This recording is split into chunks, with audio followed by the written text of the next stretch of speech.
jarring. I gotta turn myself up too. I don't know if I turned myself up yesterday. Or, yeah. I might have been super, super quiet. Anywho, hi. I'm back. It's time. We're gonna do some more Manchaland. Manchaland, wherein the sinners each share their impressions of Manchaland. But we're here for it. It's Manchaland. This is such an interesting way to do vampires. Or vampires specifically manifesting in the city. Our human friends grew scared that the big, bad, scary blood fiends might come back to hurt them again, spending every hour of the night trembling in fear of no good blood fiends, not getting even a wink of rest. And you know how important sleep is to the skin maintenance. A bad sleep cycle is a leading cause of hair loss and various nasty skin conditions. Hey, she's got a point. That's when a fixer, righteous and just, comes up with an idea most ingenious. What if, and I mean really, what if we could create a place in which humans and blood fiends may coexist in happy harmony? There, the kindly blood fiends will protect humans from evil blood fiends, while humans will voluntarily share their blood with the kindly blood fiends. How's that? Now, isn't that really an most ingenious idea? Yet, 'tis an impossible task. How can humans coexist with blood fiends, those villains who have naught but the base craving for human blood in their craven hearts? Well, it's only natural that such grand, impressive ideals would be met with some resistance, but a great leader is often flanked by capable vassals who help them realize their ambitions, and soon Manchaland was born. Manchaland, where your smiles of joy bloom. Manchaland, where everyone can dream free. Look around, all. Look at the smiling blood fiends giving you a toothy grin. It seems like their original goal was not met by the sheer nature of blood fiends. That this seemed to be a big old flop.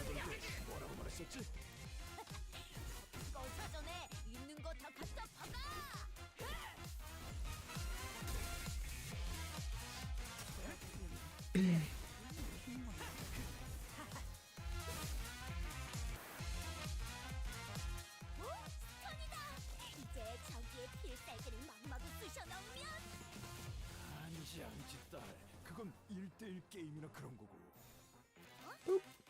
그래. 그쯤 해줬으니 그렇지. 빈틈이 생겼을 때 다른 세력도 골고. Nailed it.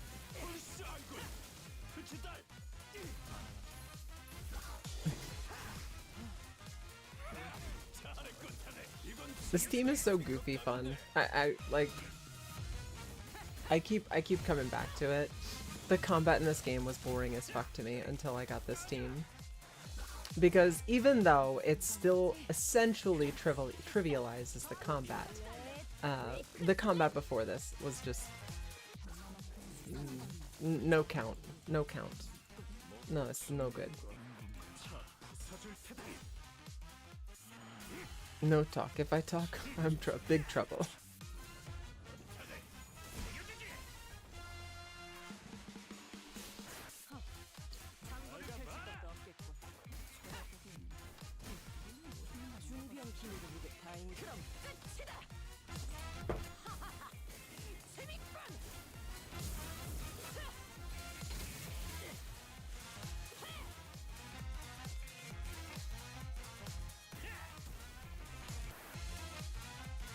Mama Otis is popping off.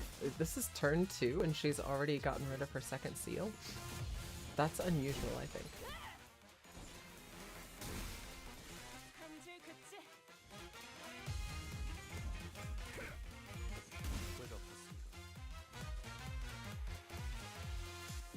Oh, more vampires.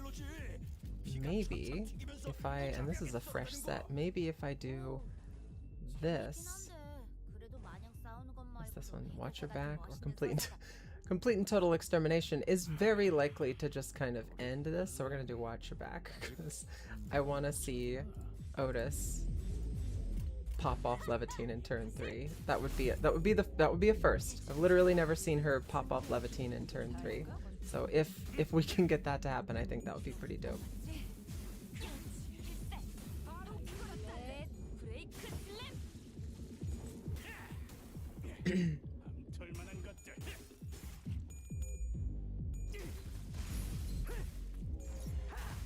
Probably not going to happen just because of how much damage everybody else is doing on top of that.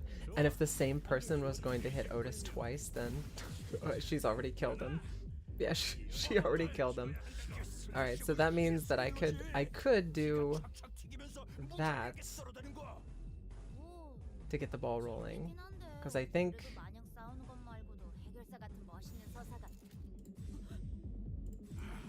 that right there is Stamp of Vengeance. Circussy. I see that. It's funny, it's like, since Bussy, since, you know, Clussy, I don't think, oh, she, turn 4, we unpacked Levitine, but they're all dead. It's funny because there's any word that ends with USSY, I can't read any other way. But oh my, do you see that one thing that's missing from the perfect La Manchaland? Blimey, how long has she got a yam on for? How unpleasant. It's like she's underestimating us, talking our ears off with some nonsense drivel before sending in her minions. Oi, you listener, ain't you? Don't think I forgot you replying to us earlier. Oh, really? Do you really not see what's missing? Once you're in La Manchaland, shouldn't one rightly wear something that befits the occasion? And, how could I forget those elegant yet tastefully flamboyant masks? Just like this. This feels much more like a festival now, doesn't it? Now we know who really did those pretty makeovers for our bloodbag friends who escaped La Manchaland. Quite the luridly repugnant habit she has. Hackneyed and boring sense of beauty. Hardly worth my time. And thanks to all of you, La Manchaland found perfection.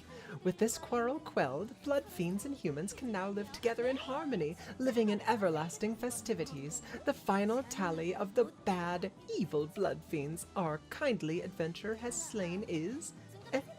forgot the count somewhere in the middle. Anyway, you sure killed a lot of those big bad blood fiends.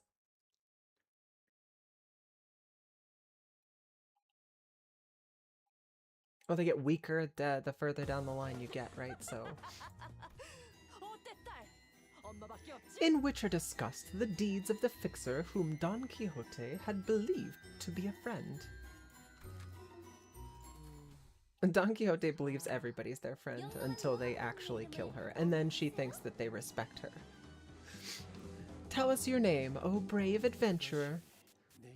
That's the condition of your adventure. If you're willing to accept these terms, then speak your names to me. Thou shalt know my name is Don Quixote. Ah, to use that name, you've gone just as insane as the rest of us. The voice from the announcement system briefly fell hesitant, and an extended silence followed. Brave Don Quixote, the adventurer, and her friends placed first in the fantasy blood shooting range competition. Salutations and congratulations. What shall be your reward?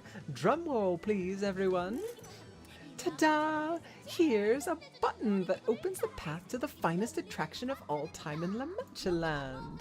The haunted Bloody Mary, the highlight of La Manchaland, the frightening challenge that only the bravest of adventurers dare face.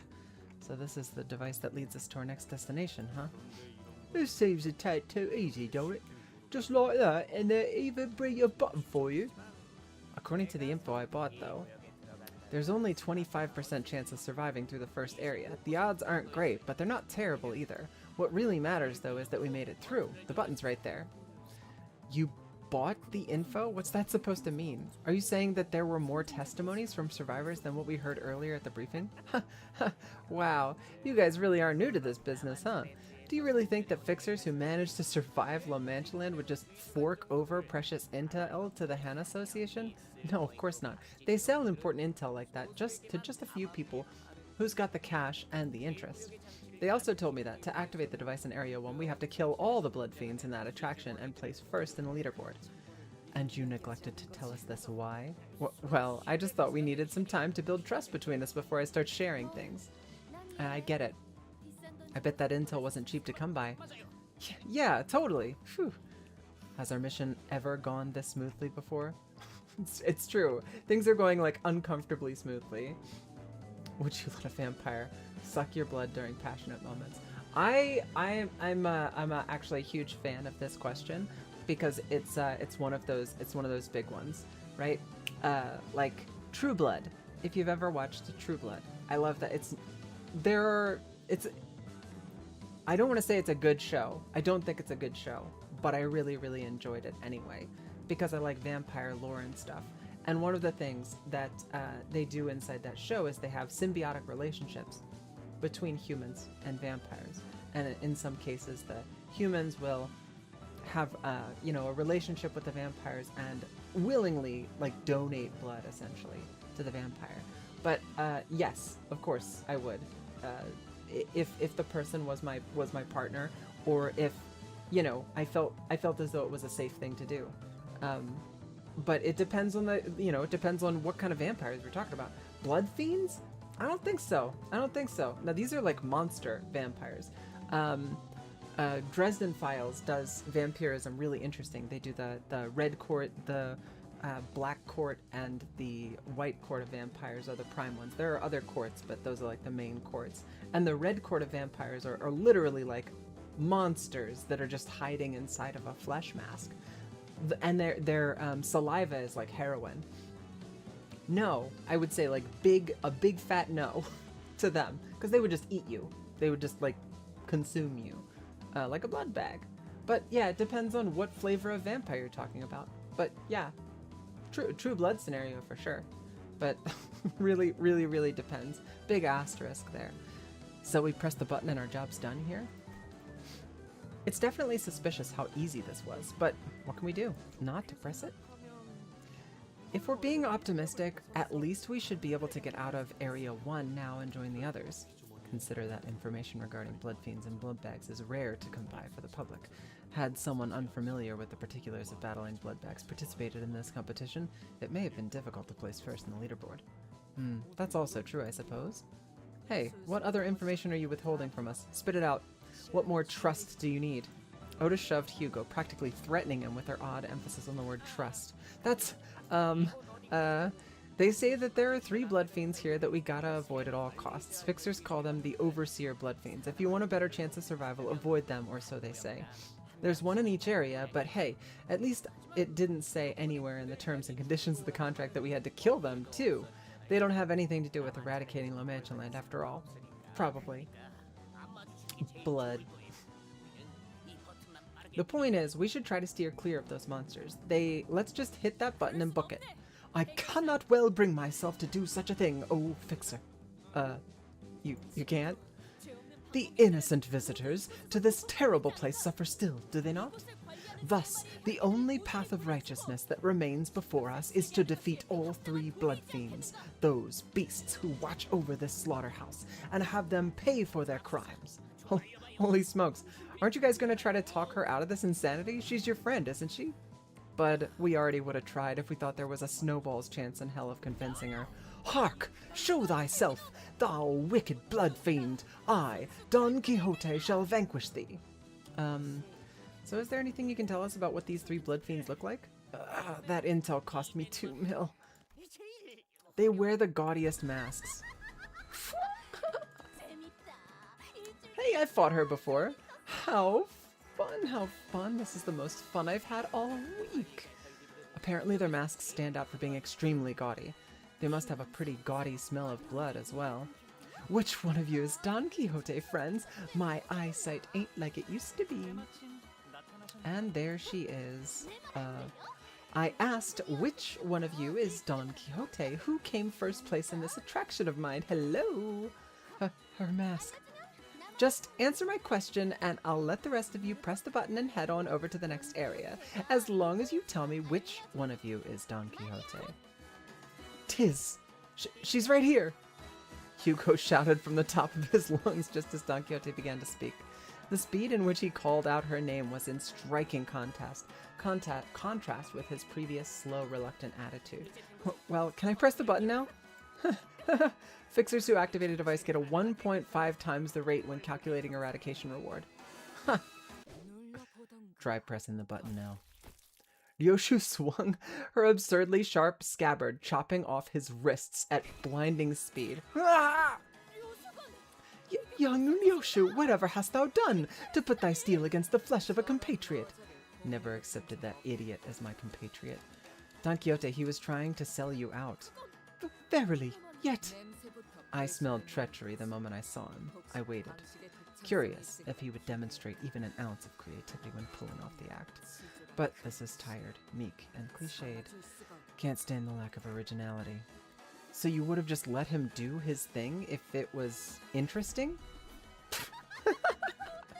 Oh, how did you know I was going to kill him myself? I mean, how could I let someone so scruffy and slovenly press the button in our area of all places? So, you're that Don Quixote, the Don Quixote who won my game? Indeed, 'tis I. Well, then, how did you win? I have rescued numerous innocents and hewn my path through scores of villains to vanquish a cur such as thee. Wherefore art thou so giddy? It's just, I'm so happy, you know? So, how did you like the game? Mine's your favorite, isn't it? I was going to add a few more decorations here and there, maybe some frilly lace, but I ran out of time. You see, since blood bags can't change themselves, I have to dress each and every one of them myself. Anything too complicated just isn't sturdy enough to stay on. What horrible crime thou confessest! I am not here to play thy games. I have arrived here to eradicate this terrible place that taketh people, La Manchaland, to slay its villains slithering within. Okay, but why aren't you wearing the outfit I made for you? How discourteous of you. If you wanted to hang out in my area, you should have made yourself a little more presentable than this. What the... Is it just me, or does it sound like their conversation isn't connecting at all with each other's? Yeah, she's nuts. Let's put her out of her misery. I just know that you'll look great in a can-can dress and boots with ribbons. Oh, I'll make you look so pretty. Limbus might be impossible for me to play. No use found for Limbus. I'd say if you're struggling and you literally just don't have access to a PC, like in any way, shape, or form, I think you might be boned until they decide to fix whatever it is that's causing you problems. I mean, like, I always thought that the graphical settings in this game were just kind of set dressing, because whatever's going on in the background has got to be more taxing on your phone's resources than the graphics. But I'm sorry to hear that you can't play Fatal. That sucks.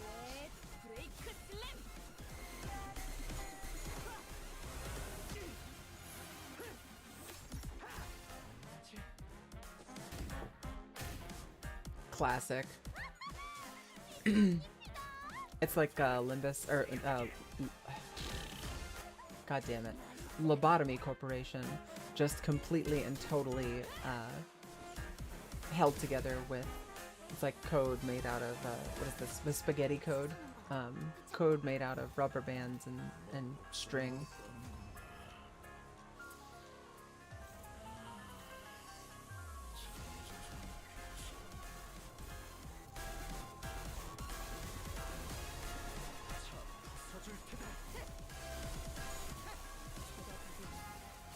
There's nothing taxing going on in this game. I mean, whatever's happening in the background, there's math happening in the background, but like the graphics, I don't feel like are. I mean, they're literally just sprites. There are a set number of them, and they unfold in certain actions. What I'm saying is, whenever I say that it's probably not the graphics, is that there's very, very little dynamic movement to the characters, the camera, or their actions. Because every single action is a sprite, and there's maybe like 2 or 3 frames per any given coin flip. So what I'm saying is that I don't think that it's the graphics, because there's like not much going on in the way of graphics. I mean, like, you could make these low res, but the dynamic movement of the characters pushing other characters from position to position and then repositioning themselves would be more taxing than higher resolutions, is what I'm getting at. 이건 칭찬 스티커 값인데.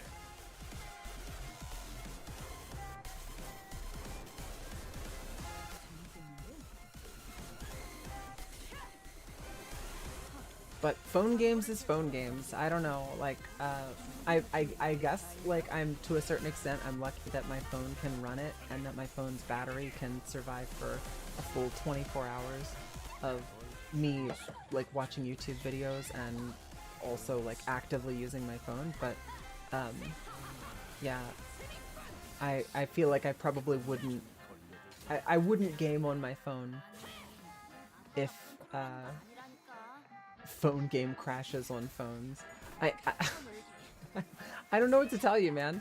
The problem with a lot of phone games, specifically ones that do a bit more complex stuff like this does, is that phones are not, you know, phones are not like standardized. Some phones are better than others. Oh, hey, that reminds me. How rude of me to not say hello to our visitors, right? Oh, the mask. I have to be courteous. It's impolite to wear a mask in front of our guests. The face hidden behind the mask was bloody and mangled to the point where it felt wrong to look at her in that state. Well, no, don't look. Don't look at me like that. If you're gonna kill me, at least kill me with my mask on, please. I know you will. I know you will. That's the favor between you and me. The Blood Fiend's unmasked eyes glowered intensely at Don Quixote as she pleaded. As Don Quixote stood there, stunned by the sheer intensity of the screeching Blood Fiend, a slow voice began to echo from the void. The barber used to enjoy wearing cuter, prettier masks, something with more charm, more elaborate design. She thought these terrifying, rough masks only served to scare people. Perhaps she believed that it was only fair that she wore a prettier mask, now that her face was shrouded. That individual is wearing a mask as well, Executive Manager. We must stay alert. But isn't there just one Overseer Blood Fiend for each area? Maybe he's from a different area, but why would he... We should have gotten more intel out of the traitor before he betrayed us. Shy, a little much in it. 2 big-wig Blood Fiends right at the entrance. Seriously? Mm-hmm. Certainly. It appears to me that you are all rather spent from the struggle against the barber here. Then allow me to make a proposition. You have gone there and back again on all kinds of adventures, yet I am but a mere guide and a greeter here at Manchaland, a place of blossoming smiles and dreams.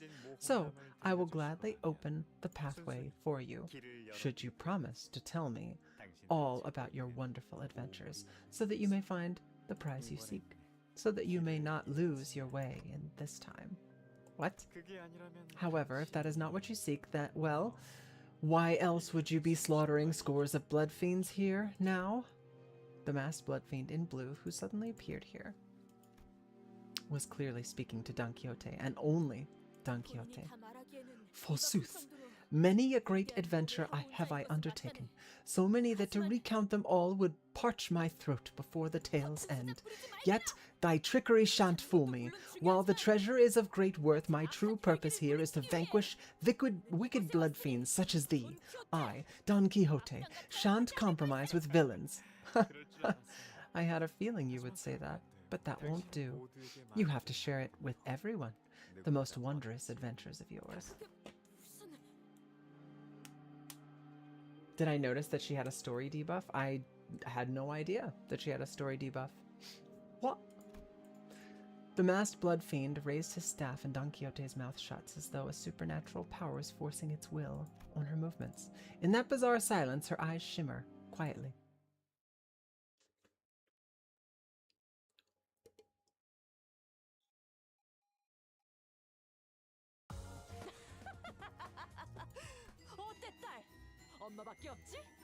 Wherein the numerous tales of Don Quixote's adventures are recounted.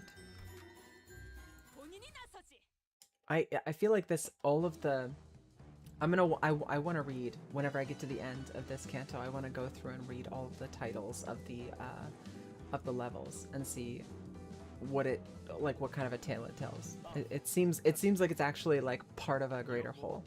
Please, hold on a moment.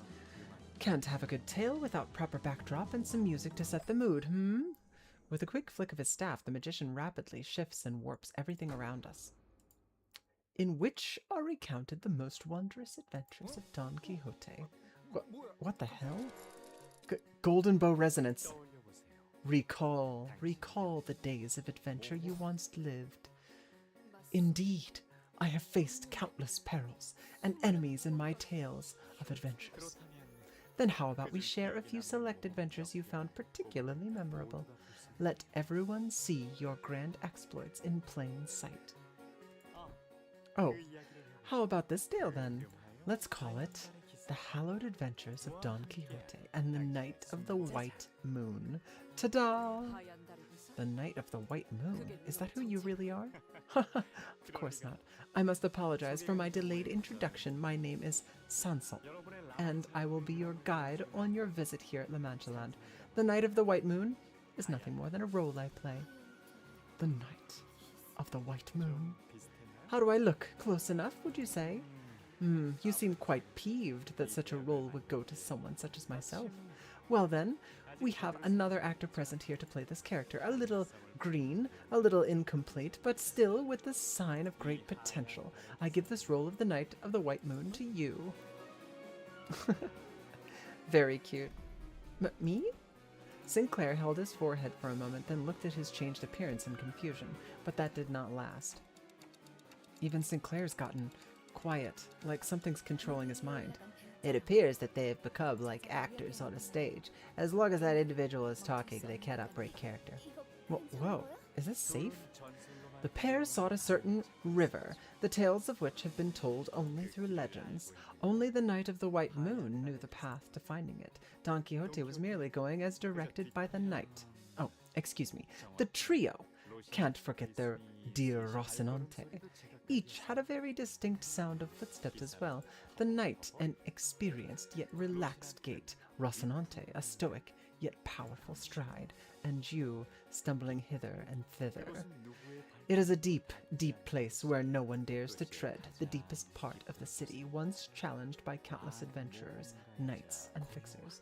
A quiet, terribly tranquil place inhabited only by the floating nebulae. We only have a little further to venture. Once we find the river, I will guide you to the place that will be your residence henceforth. An abandoned lighthouse where no one visits. Please make that place your home. Ah, the knight has given our hero a place to live. What a kindly knight. Such loyal friendship brings tears to my eyes. Very well, then. Then I trust thee to lead the... No. You did not have a line here. Why was that? One must wonder. Was it the excitement, the anticipation that got your tongue? Well, not the most exciting start to an adventure, was it? Let's keep things interesting. Shall we move on? Which treats Don Quixote's encounter with the bandits. Oh, shit, I can't move.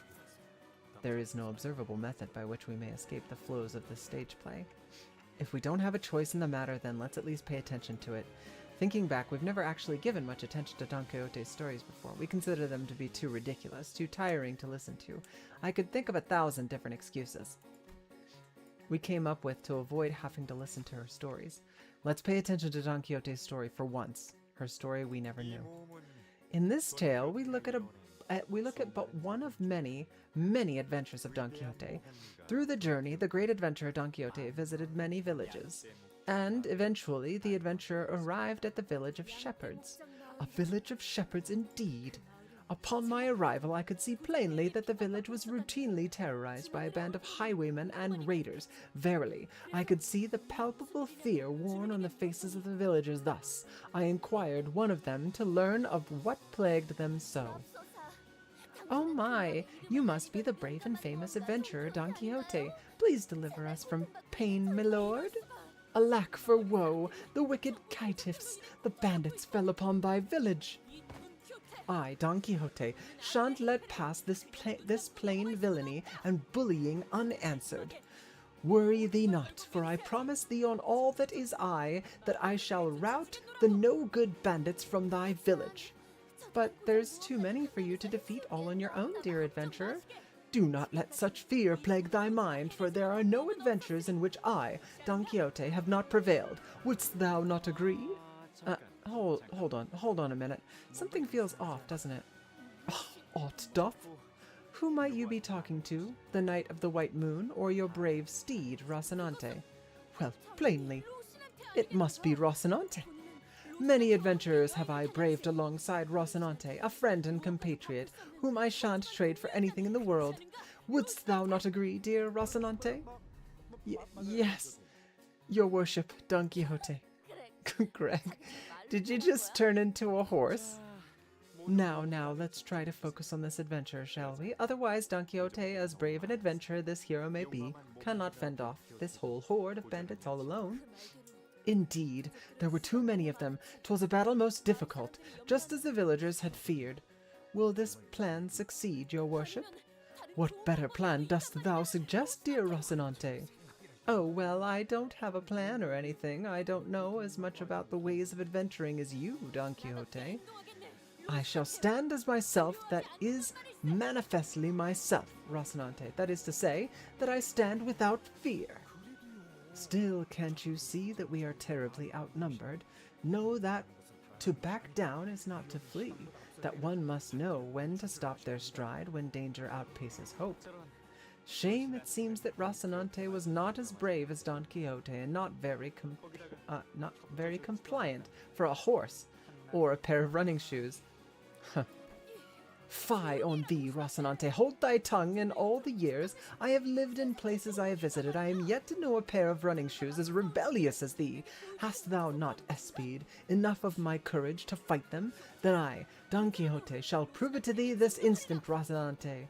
Thus I, Don Quixote, leapt into the fray, the likes of which hath not been seen before or thereafter.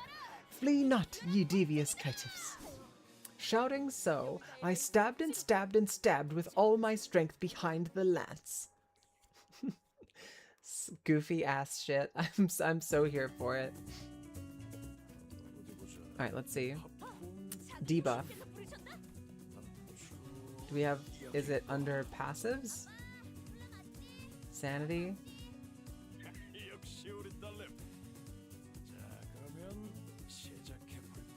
How would I know this? No, it was on the boss lady? Oh, yeah, she died too fast. That's not my fault.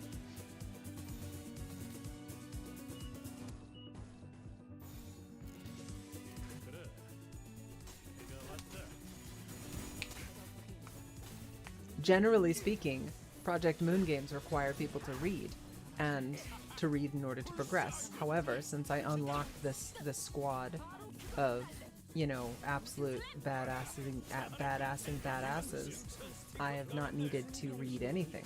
I've just unga bunga make the line purple, and everything's working out pretty fine.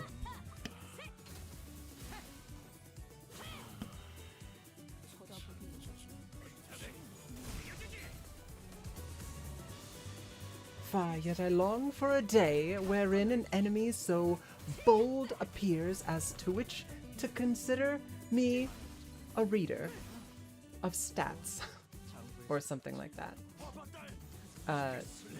Probably not for a little while, I would imagine.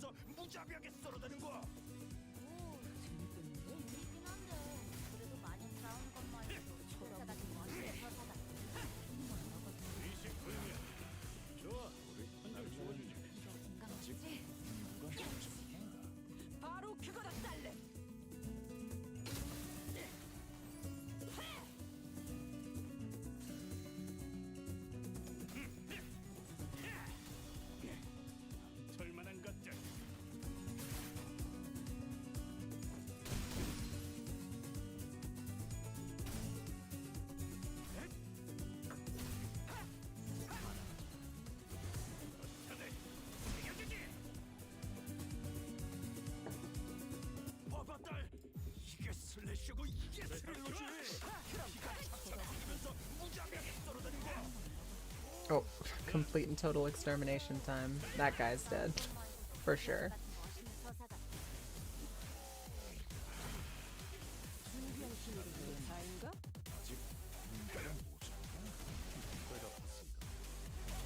Merceau getting the killing blow. That's pretty rare, but you love to see it. 영어관 통째로 빌려놓고 큰 소리로 떠들면서 본 기분인데. Eventually, I managed to wholly purge the village of bandits and return the peace to where it belongs. Oh, Don Quixote, your worship, I thank you for protecting our village. How may we repay this great favor?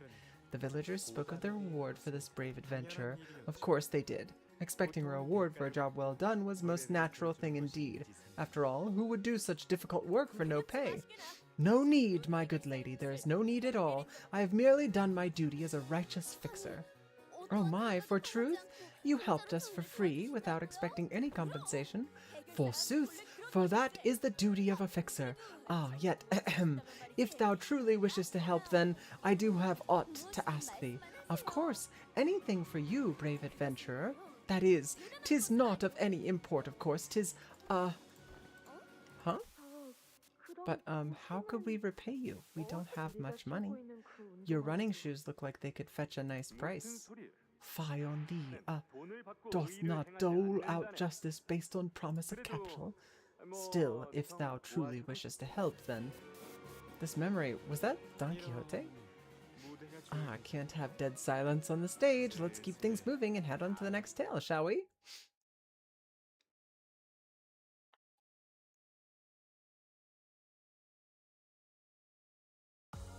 마침내 돌아왔구나. 나의 스페셜 헤어 쿠폰. Of the adventure to lay claim upon the helm of Mambrino and the roles that are given. 얘들아, 철수다. Oh, Mambrino. Moo, in which is recounted the matter of Don Quixote and the helmet. Thus continues the adventures of Don Quixote. That relic, or whatever it is it even real? What if those bastards were lying to us? Nay, such cannot be true, for they would not lie to their very deliverer. I am certain the relic is near. The pair are clearly searching for something, but pray, what might that be?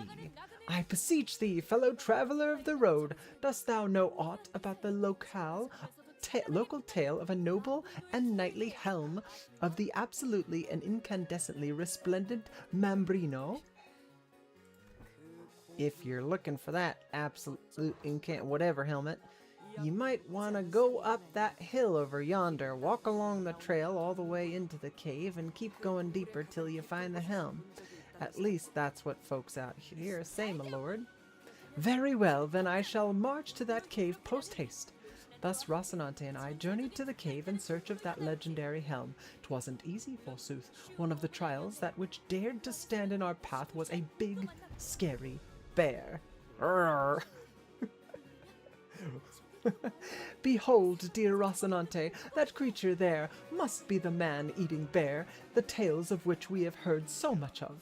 Oi, how long am I going to have to get up in this get-up? Oh, it's pissing me off. Listen, you sod, it's grrr. I am beholding it. You can handle it, right? Like you always do. Verily, a mere beast such as that bear shan't match our strength.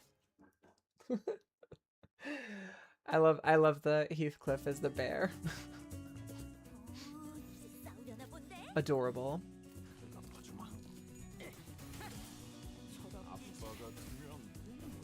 I also really appreciate that the cutouts exist, but that the cutouts also have different poses and positions. So they put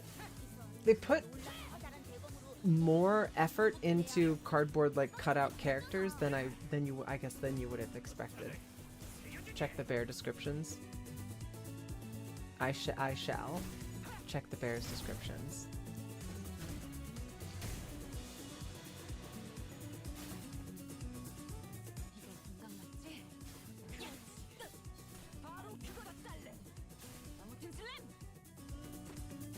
I doubt I'm gonna one-turn the bear, but I think he's gonna get stunned. Yeah, he's stunned in the first turn. 잘했군. 이건 칭찬 스티커감인데. An actual bear. It eats people. How fearsome. Very cute. An actual bear deals plus 15% damage. An encounter of moderate difficulty. The man-eating bear. Deal plus 25% damage against targets with 50% or less HP. Big and scary. In a clash, the opponent just might lose 1 SP. Maybe. Very descript.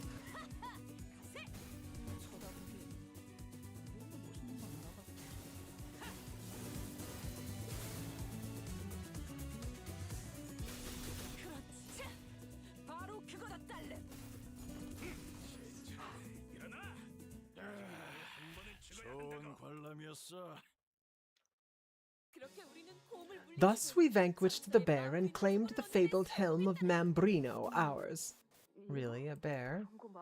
I can obliterate that poor animal in less than 3.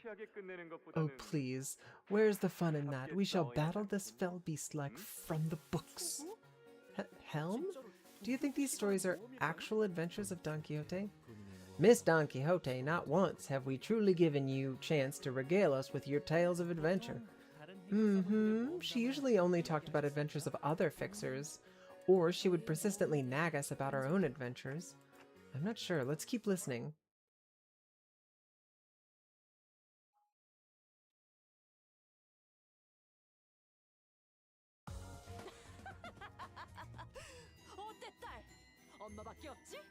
And we're bouncing back up.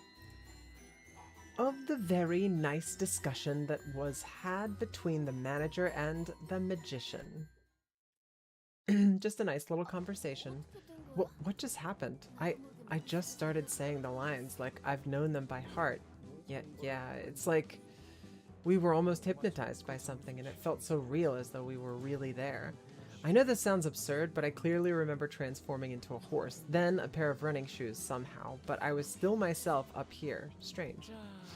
Ah, how wonderful was that story, I like this one much more than the juvenile, naive story of peace and happiness between humans and blood fiends that this place has to tell. So, where did you place that precious helm? If I had such a priceless artifact myself, I would be wearing it on my head every single day. Tragically, the helm ill fit my head. I had no choice but to leave it in mine warehouse. Most likely. Shame, shame. Why did you not keep a close eye on something so important? Something you had gone through so much to claim. You might regret the want of it someday. As much as I would like to hear what comes next, this seems to be where I bid you all adieu. I will open the entrance to Area 2 as promised. I'm sure there aren't any other blood fiends who are as honest about their promises as I am. Wicked blood fiend, how dare! Don Quixote's rage resumed, just as the story ended, but she was still stuck in place as though the tail hadn't left her body just yet. How exciting! What new tales shall greet you in the next area, I wonder? Well then, I hope you enjoy La Manchaland's next area, O righteous adventurer of justice, Don Quixote. What was that? That wasn't a golden bow resonance, was it? It felt slightly different. I have no idea what he did to us, but we all helplessly froze in place as though we were all collectively hypnotized. It wasn't like this when we entered Yi Sang's fathoms, right? Quiet. We could then well tell that it was merely a reenactment of a tale with a pre-written script we read of our own volition. Maybe it has something to do with that blood fiend's special ability? It may be that he took advantage of La Manchaland's golden bow resonating with a certain sinner among us and inserted his own power there to cause this phenomenon. We should probably steer clear of that blood fiend. Faust? We can't continue this story. We shouldn't. I didn't have the courage to tell them what I've been thinking this whole time, that Don Quixote, the hero of the story in which she vanquished the bandits and protected an innocent village, that Don Quixote whose eyes twinkled with sheer excitement at the thought of taking down La Manchaland, will eventually be forced to spill before every sinner that she is a second kindred blood fiend. However, Dante, the blood fiend hath given us the slip. Alas, we have dealt a fatal blow against one of them and managed to activate the device we had intended to access. 'Tis a very successful mission thus far, I say. She was back to her usual energetic self. There comes a time when one must awaken from their dream. But Faust's answer seemed to be pointing out something else. Once the button was pressed, a low rumble emanated from around us, and a large passageway slowly emerged before us, like gargantuan parts of a great machine ponderously clicking into place. Ho! Let us hasten to the subsequent canto of this epic.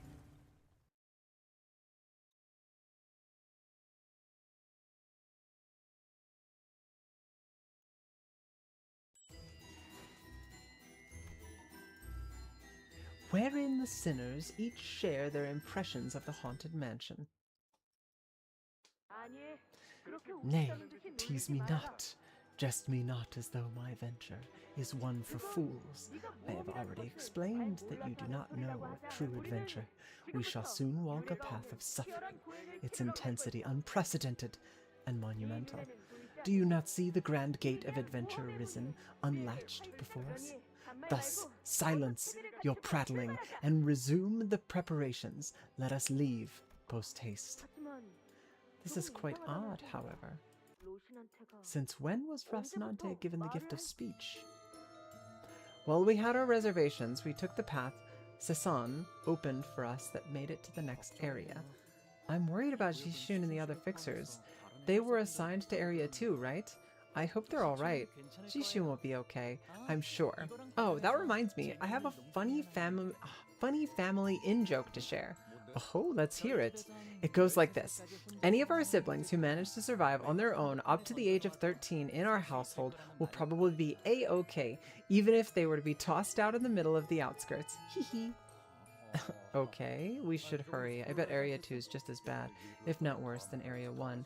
If something bad were to happen to your sister in front of your eyes, then I will gather her remains and lay them in her final resting place when I return home, whenever that may be. Jishun would have done the same for me. Yeah? Anyways, ain't this place a bit drafty, fellas? This place feels very different from Area 1. Unlike Area 1, which was extremely gaudy and overtly decorated, this place is teeming with ominous, depressing silence.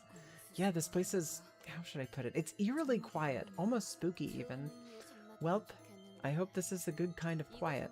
You know, what if it's just quiet down here because the fixers who made it here first already took out all the blood fiends? It is pretty suffocating to just sit here, not knowing who won the fight, or if there even was a fight. Let's try not to get added to that wall of missing persons posters. How much time do we have until Manchaland closes? 5 hours by my estimation. Nice, nice. I'd say we're moving at a decent pace. Hey, what if we're the first group that managed to activate their area's device? Well, we did suffer some losses. Losses? I believe we've only pruned a traitor in our midst.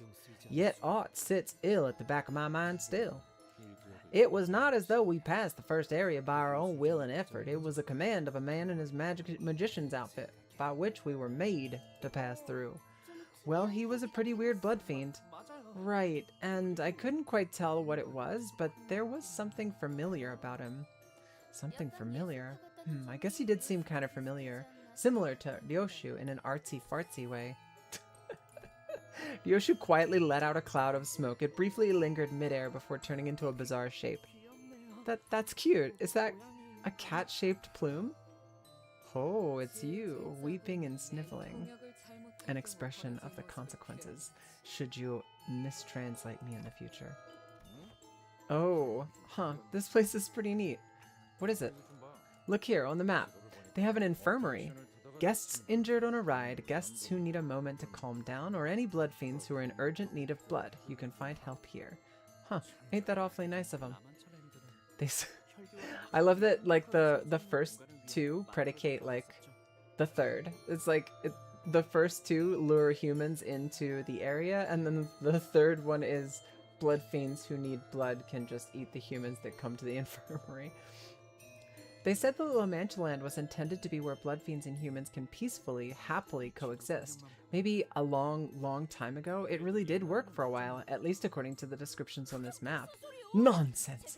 'Twould be an impossible task, most evidently. An adventurer such as this cannot possibly exist in any tale of Don Quixote. A place to coexist with villains? Ah, absurd.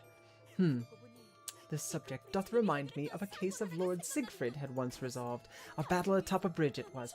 Back then, the villains suggested a compromise most devious, not unlike the one suggested by the wicked ones who inhabit this place. They sought to seduce him with promises of riches and power, to have him stand with them, yet Lord Siegfried refused to bend his knee.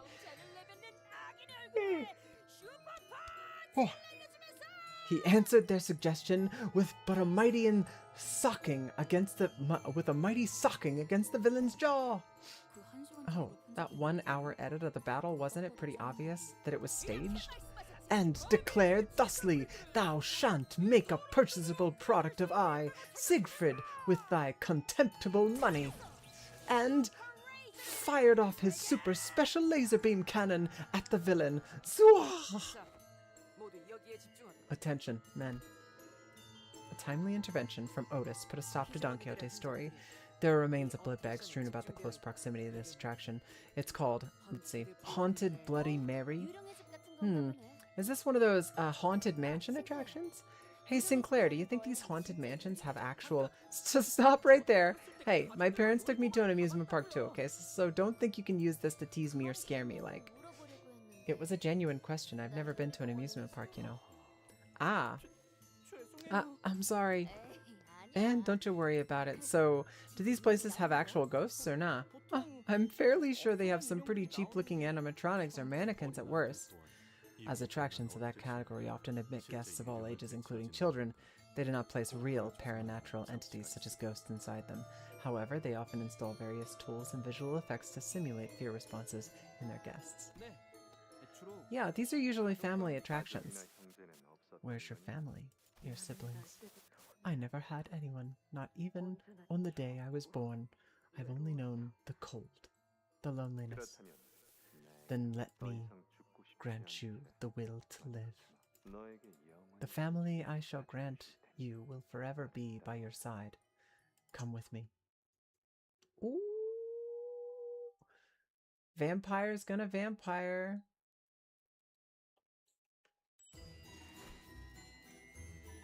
In which is recounted the sinner's adventure in the encounter with Haunted Bloody Mary, the nature of which is unclear whether it is haunted mansion or a blood fiend's den.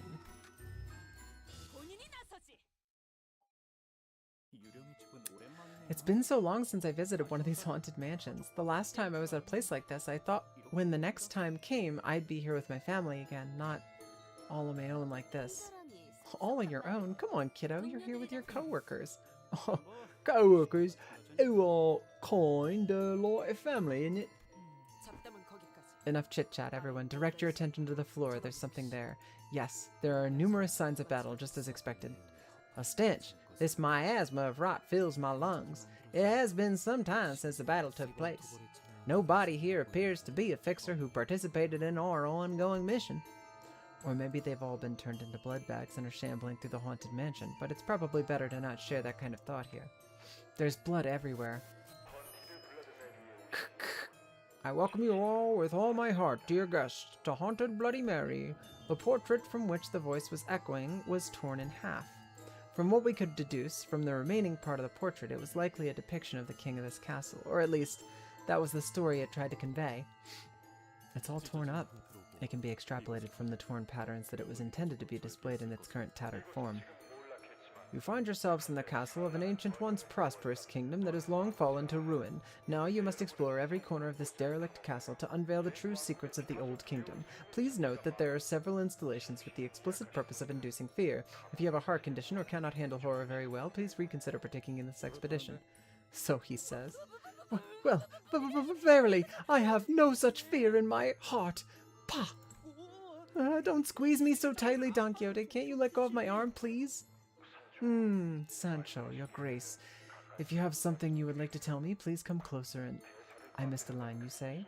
What? Ah, I see. Let the fire of courage light your way in this adventure of cold, bone-chilling fear. The tour must start somewhere around here. That mirror has got to be where the blood fiends used to hide to shock their guests. And look, that ceiling panel is slightly ajar. That's probably where... I hate smartasses who can't keep their mouths shut. Stop explaining things. Bloody hell! Huh, she was right.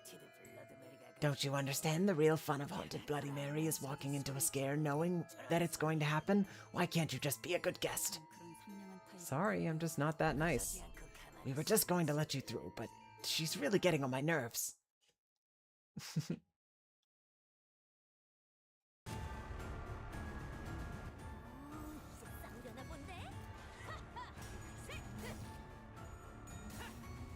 아빠 같으면 저러고 저러 단볼 시간에 뛰어나가서 머리통부터 으깨놓을 텐데.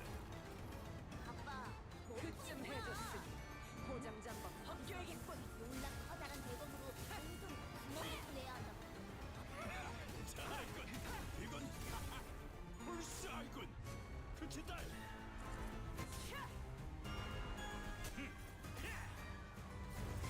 어쩌네. 새겨주지. My hair coupons. 봐봐 딸. 이게 슬래시고 이게 스릴러지. 피가 촥촥 튀기면서 무자비하게 썰어대는 거야. 그래. Spooky music. Yes, Putty. It's spooky music. It's haunted even. Although it's got like notes of whimsy. I'm getting like, I don't know, this is just the first thing that popped into my head, but you know, like the 90s, I think it was the 90s, maybe the early 2000s, I think 90s though, movie Casper the Friendly Ghost. It has that kind of like, or like Hocus Pocus, the movie with Bette Midler and Sarah Jessica Parker. That one had like the same kind of like whimsy spooky music. Like, ooh. This is the song on your menu screen. That's nice.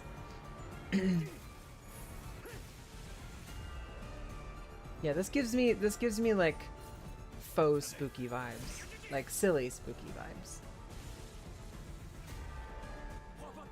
Because really spooky things, or really spooky movies tend to not have any music track or very little music track.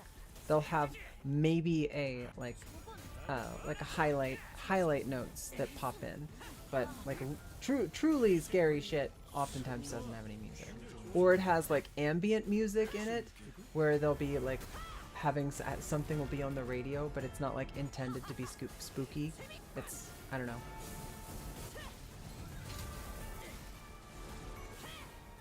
I don't know. This almost sounds like Christmas spooky. It's the bells, like ding ding dong dong dong.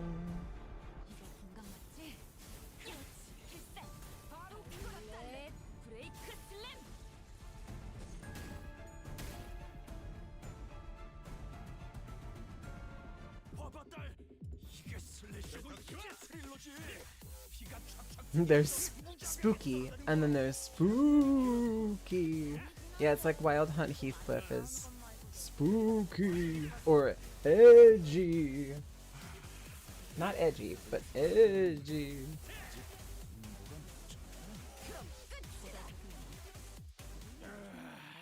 좋은 관람이었어. 영화관 통째로 빌려놓고 큰 소리로 떠들면서 본 기분인데.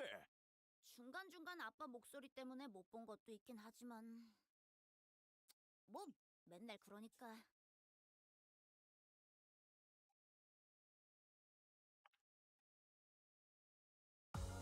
마침내 돌아왔구나. 나의 스페셜 헤어 쿠폰. Wherein is discussed the blood fiends in hiding and the fixers who arrived first. 이제야 발 뻗고 잘 수 있겠어. Time to use an enkephalin box. 오늘은 이 형님이 쏜다. 본인이 나서지. 그럼 여기 있는 What then? Was it the last of the blood fiends here? 아무래도 'Twas a victory in our favor. No, there's more. Trembling rats inside that coffin. They lack even a morsel of shame. We opened the coffin and Yoshi singled out. Holy shit! And several blood fiends came tumbling out. Look who's talking. Ryoshu, can you see through walls by any chance? I only smelled their dirty cowardice. Did they leave? Who do you mean by they? The monsters who came to hunt us! Those bastards going around smashing our rides and attractions! Oh, I think I know who you're talking about. Did they make it safely past this attraction? Probably. You didn't get a good look at them? We had no choice. Our roles were to jump out and scare people during the banquet with the blood fiend scene, but we stayed put in here because they were even scarier.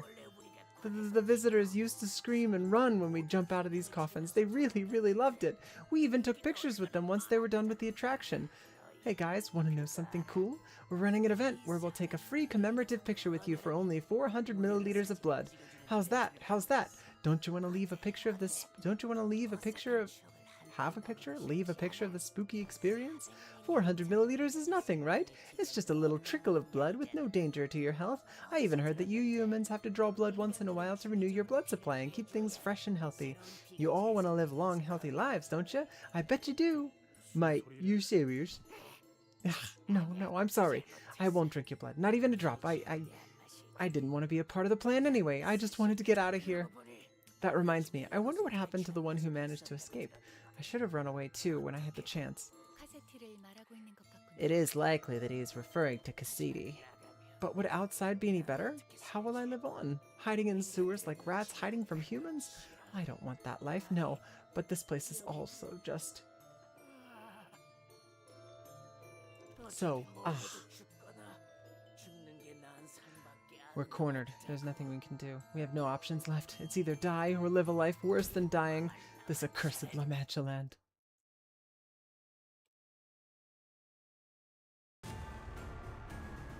Gun him down. These guys? Coagulated blood, bloodied hand. Or the guys with the masks. These guys are blood bags.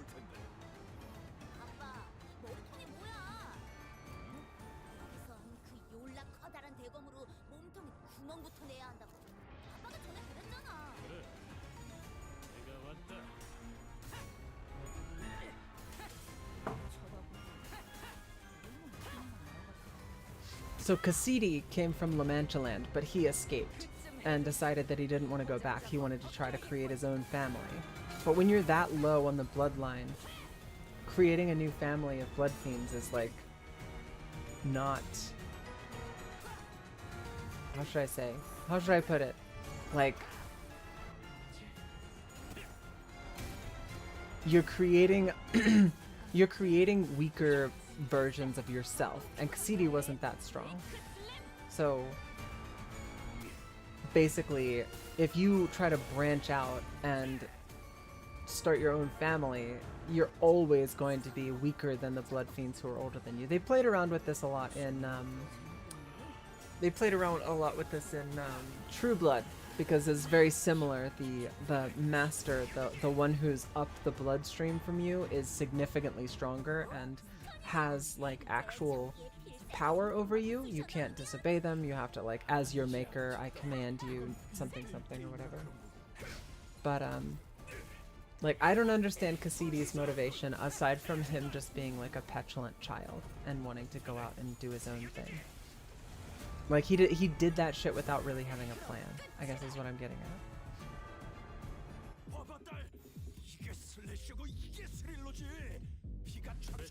And he did it in a kind of a silly way. I feel like you could, as a blood fiend in this universe, you could probably disappear pretty easily in the back streets. And do pretty well for yourself. I mean, feeding and everything like that. It's just like, I don't understand why there are so many goddamn blood bags. It really seems like the blood fiends just have basically just consumed everybody, and it's like they can't help themselves. I guess that's a classic vampire trope, isn't it? They like go way the fuck overboard, and what is it? Like they go way the fuck overboard. They literally can't control themselves, and they go psycho essentially over time. I see. Yeah, they've got the little mask. I'll read the mask in a minute. They did a thing with like the Red King in the Dresden Files, the leader of the king of the Red Court of Vampires, where he was basically a junkie. Like he was a blood junkie. He literally had lost a large portion of himself, including his ability to control his own bloodlust. But Cassidy did it in such a way that it was kind of like I don't even want to say like overkill. It's just starved for blood for a long, long time. God damn. Okay, so these guys are these blood fiends are like, despite La Manchaland sucking people in on a regular basis, maybe the blood fiends that are upstream from them have been hoarding all of the blood. I don't know. There's only one way to find out. What level they are. Sorry, I didn't get to see it. They just the chumps just blend in with the rest of the chumps. But here's what I can do. Look at what level they are. It's at level 45. Oh, these guys are level 60. Ghost Blood Fiend of Failed Penitence. So these guys are max level, but they're starved. So because they're starved, they are weaker, and I'm able to take them down. That makes sense. Oops, that's not what I meant to do. Here it is recounted the tale of the forlorn king and the family that was once happy.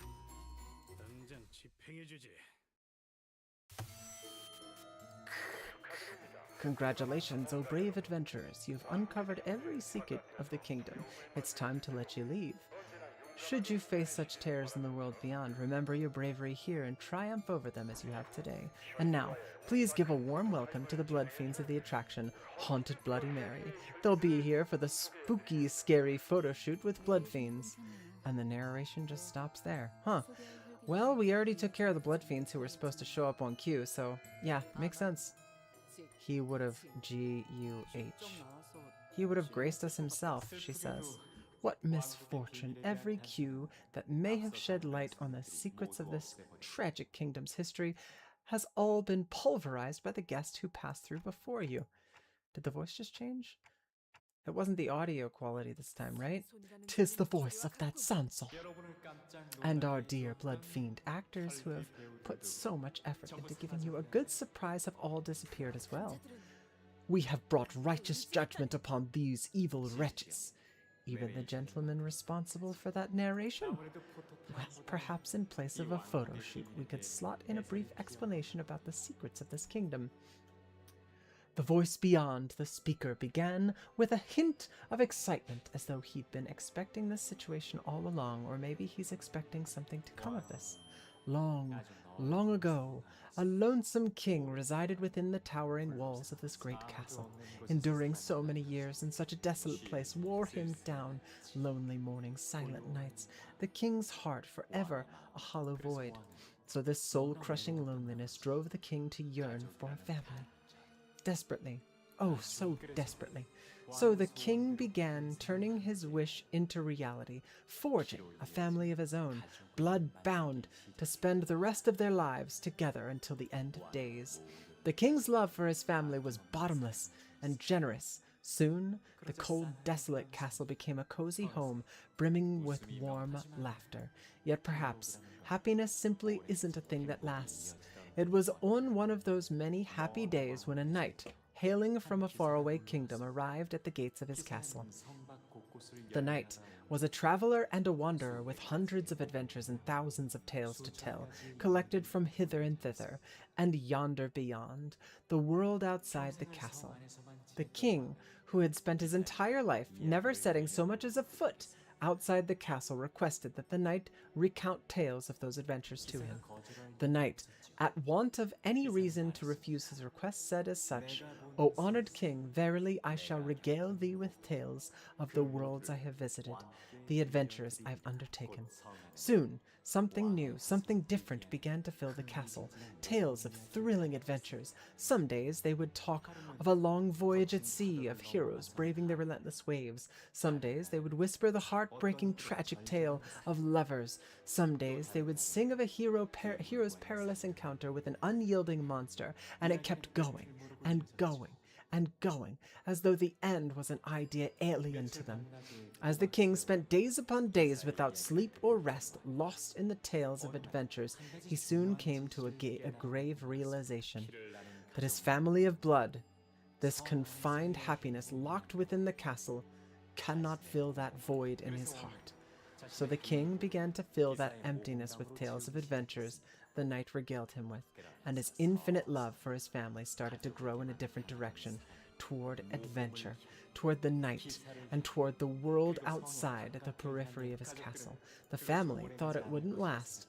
It was all but a fleeting dream, after all, just a brief, silly whim in which he fancied himself as what he was not, donning himself a pair of ragged boots and wielding an iron lance. The family waited for the king, their creator, who not only gave them love, but bequeathed them the same void of the heart to love them, and only them, again.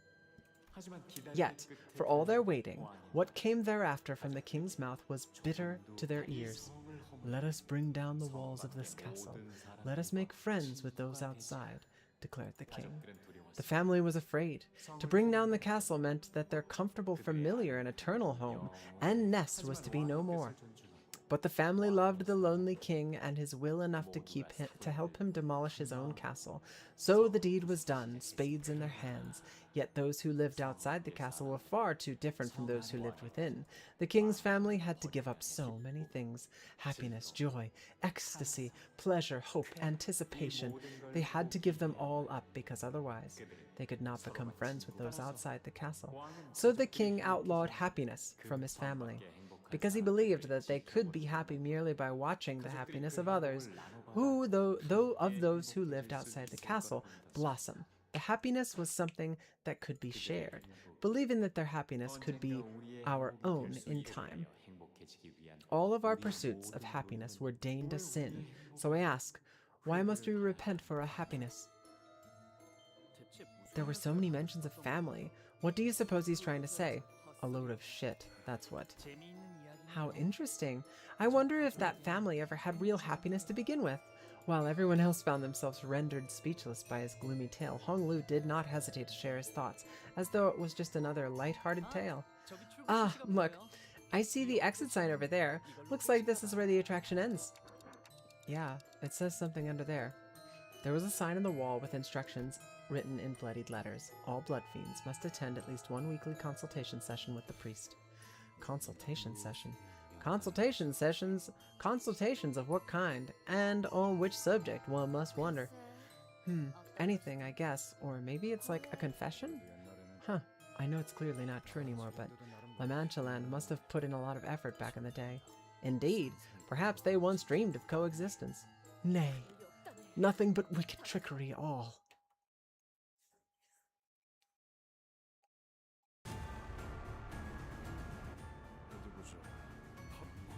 Lose 15 base offense and 15 base defense. So their roles should be, they should have a base 28 and a high roll of, god damn, that's, oh no, it's 2 coins. So that would be 4 base plus 5. So their base damage should be 19, or their base roll should be 19 plus 5 for each coin with a high roll of 28. That's not damage. God damn. Yeah, they should be a lot harder than they are. But I've still got room to grow as well, so. I do think it's interesting to see that, though. Thank you for pointing it out, Putty, because I wouldn't have noticed otherwise. I'm just raffle stomping them, so. It is giving me the false impression that blood fiends are just different monster chumps, and that they're not, you know, a big bad. Where every single one of them is strong enough to just completely rip us apart. But Cassetti was incredibly well fed. Lived outside of Manchaland for a really, really long time because he was living on the warp train outside of the warp pods. So Cassidy would have lived for, you know, centuries, and it would have been, I mean, thousands of years, and would have been incredibly well fed. But even with all of that, Cassidy was kind of a bitch, right? I'm interested to know how that fits into the lore. Maybe it's just that Cassidy was further down the bloodline and therefore was a bitch. I don't know. Such pressing questions.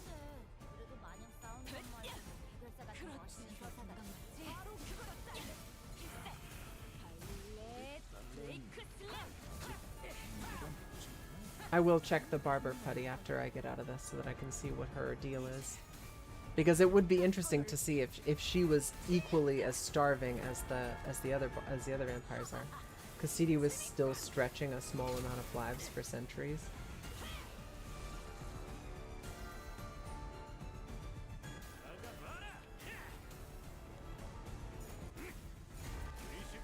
I guess that is true that we had just gotten onto the warp train whenever Cassidy had started to, you know, well, I guess he had been at it for like 2 weeks.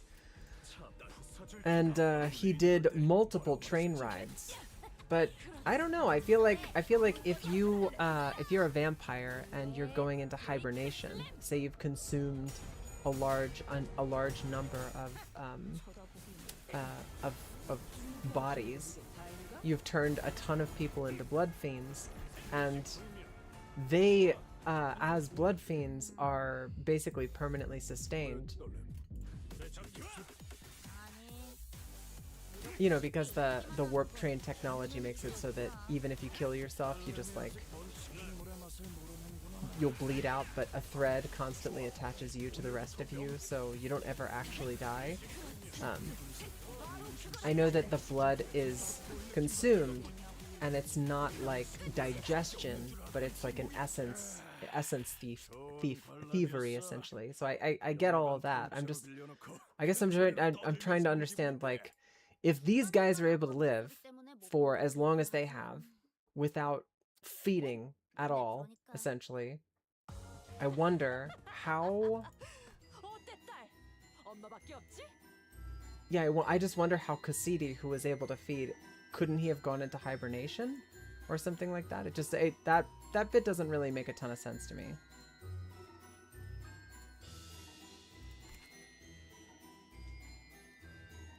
She's level 70, so she's higher than 60. Passives. Combats start with Withered. Lose 25 base offense level and 25 base defense level. Starved for blood for a long, long time. So she's not allowed to drink either. Interesting. So even with Manchaland going on, they're turning so many people into blood bags, but they're not actually eating them. Cassidy was still... I want to know more about the Cassidy situation. This will have to be something that I look at on the Reddit or something to see, because I'm sure that I'm not the first person to have questions about the mechanics of the vampires in this game. After a short journey, we came upon a quiet and solemn-looking room, and in front of it stood a group of blood fiends, looking at us in anticipation. But they all appeared to have gone through their share of battles. Many of them appeared injured and out of breath, clearly exhausted. Are you here for the for the confession? Confession? What are you talking about? Within this room is the one who forgives our sins. But before you enter, take a deep breath and please give an honest answer to my questions. First, how intense is your desire for blood today? 1 for a lot, 2 for mildly, 3 for somewhat, 4 for intensely, unbearably, 5 for it drives me insane, and 6 for it's killing me. This one kind of seems out of it too. Whatever nonsense art thou speaking of? 'Tis none, of course. Then here's my second question. Did you consume your hemobar today? 1 for yes and 2 for no. Wait. Don't cut me off. You must answer all of these questions to be granted audience with the priest. If you have not consumed a hemobar today, then please explain your reasoning. Damn it, isn't it obvious? It tastes like shit. Even sucking blood from an insect would taste better than that. You'd agree, wouldn't you? Huh? Oh boy. Guys, get ready. Last question. Did you feel the parchedness in your throat when you looked at a human today? Say yes, no, yes, no, yes, no, yes, no, yes, yes, yes, yes, yes. Yes, always, like I'm about to go insane. No. Actually, not really. Not even for a moment.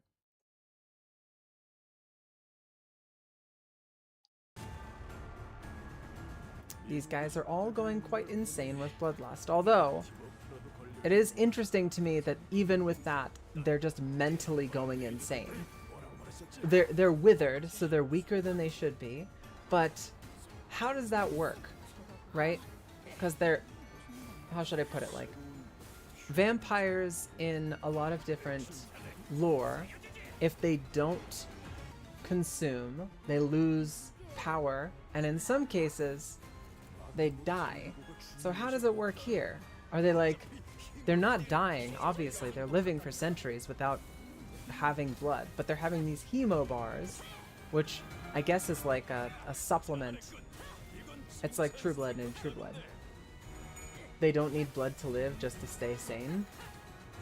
Well, they're having these things called hemo bars, which I'm assuming are a substitute, like a nutrition substitute. So it keeps you from going completely insane, but it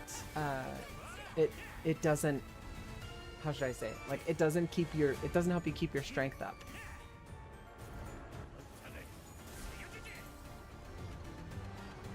There are a fuck ton of blood fiends here, though. Like, I'm actually kind of surprised, because the way that it was explained in the previous like briefing is that they work in a giant pyramid, and any one blood fiend is only ever allowed to create 2 blood fiends. That's it. That's it. It's your cap.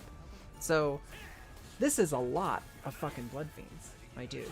Like, and I know, like, if you multiply, like, if you do that exponential growth, etc., etc., I get that the number gets really big really quickly, but I guess what I'm getting at is, like, it seems like the hierarchy, the structure, has not managed the population like you would expect an organized group of vampires to do.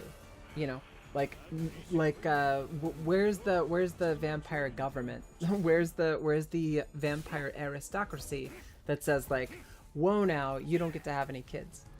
Whoa, now we're the blood is too thin now. No more for you. It seems a bit odd, I guess is what I'm saying. Like in Vampire the Masquerade, Bloodlines, one of the best games ever made. Like in that one, when you get made in the very beginning, they straight up kill your sire.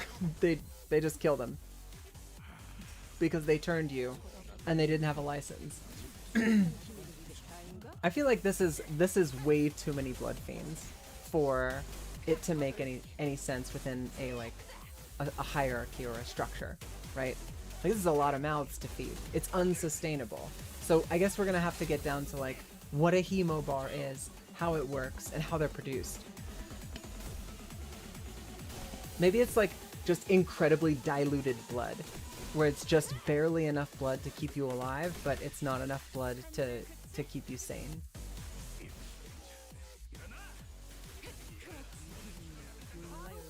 But I do love this whole this whole suppression concept, because they still have running within La Manchaland the system of maintaining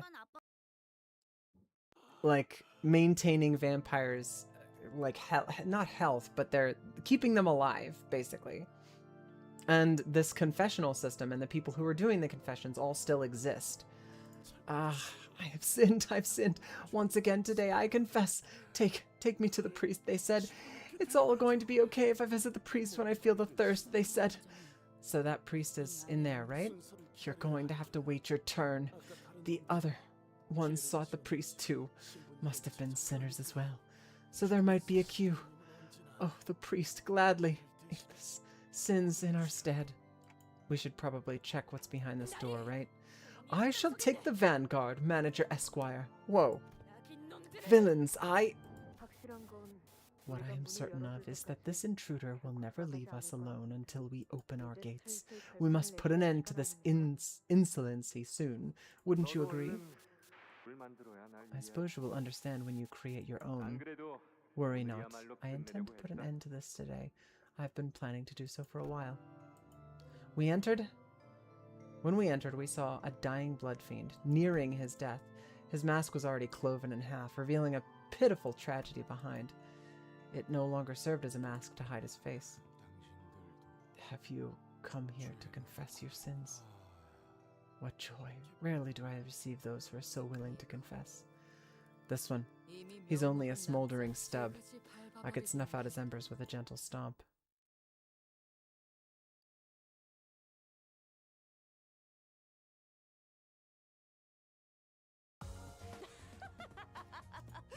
어때 딸? 엄마밖에 없지? 건드리지 마. Don't touch it. That thing is mine. Jishun and her men approached us, appearing to be in pristine condition compared to the priest. Jishun! 입도 열지 마. Shut up. I don't want to waste any more time talking to you. This one's almost dead. What's the point of keeping him alive? Isn't it obvious? There are signs of torture. It seems that the device in Area 2 has already been activated, so what are you torturing him for? Prying for more information? Yes, haven't I told you already? My goal isn't the eradication of Manchaland. Okay, but I doubt you came all the way out here just to enjoy torturing some blood fiend. You're right. We're not like those blood fiend hunters. We don't torture them for sport. The hunters exist only to inflict as much pain as possible against as many blood fiends they can get their hands on. You know, they don't even care about the money. But I don't care about either of those. What I'm looking for is a specific piece of information I came all the way in here for. I wanted to know what specific piece of information she was talking about, but I was pretty positive that she wasn't going to answer that question anyway. Well, you arrived just in time. I was about to crush its skull and brain with it. Anyway, no amount of pain could wake it from whatever this dazed state it's in. As you can see, it must have been long driven mad from pain. Reminds you of the Heisho in our family, huh, big brother? Jia Jishun asked if she gestured towards the priest, who was splayed out helplessly on the ground. Her voice was dripping with contempt. Despite her viciously threatening words, the look on the priest's face was serene. He looked at us with eyes that couldn't be more at peace. Seeing you and your friends reminds me of one of the visitors to my confessional. I don't quite recall when it was, but a blood fiend by the name of Lorenzo became a repeat visitor to the confessional. At first, I wasn't sure why he would feel the need to visit me. He simply exuded positivity that much. Oh dear. Priest, I'm doing great today. These hemo bars really are some impressive inventions. Oh, I gobbled up 110 hemo bars today in one sitting. This has to be some record, right? Tragically, Lorenzo's positivity did not last. Today, I licked a syringe for 3 hours. There was a droplet of blood on that thing, and I can't forget that blissful taste lingering on the needle. I didn't eat a single hemobar today. We've known for a while now that these stupid bricks don't do anything. They do jack shit for us, and you know that. How much longer are we going to have to live like this? I knew the answer to his question, so I gave it to him. You know this already, Lorenzo. From endless forbearance comes coexistence. So sing and cheer louder. The more pain you feel, bury it, suppress it with laughter. Let laughter never end here at Manchaland. However, the last time I saw a true, genuine smile on Lorenzo's face was moments before he was buried under this place. His head burst open, his brain spilling. It made me curious. What is the meaning of burying someone who lives still? You and I would never know the answer to that question, would we? Did you bury the body of Cassetti? Yourself as well? That fugitive? Unhand me! Don Quixote. 너무 오래 살려줬나 보네. Yeah, that's enough of this nonsense. Get out of my way. Jia Jishun swung her fan toward the blood fiend, but he was nowhere to be seen. No! Wei stepped in at the last second to block the blood fiend's strike from behind. The priest had the most profound faith of them all. When did... The magician. The faith that everything will be all right. The faith that everything shall be as he willed. The faith that we shall all find happiness at the end of all things. And he was the only one of us who did not turn his back on our suffering. So when more and more of us began losing grip of our patience, he was the first to reach out to them, gave them a helping hand. Yet the one who cares for the hearts of others cannot help but fail to tend his own.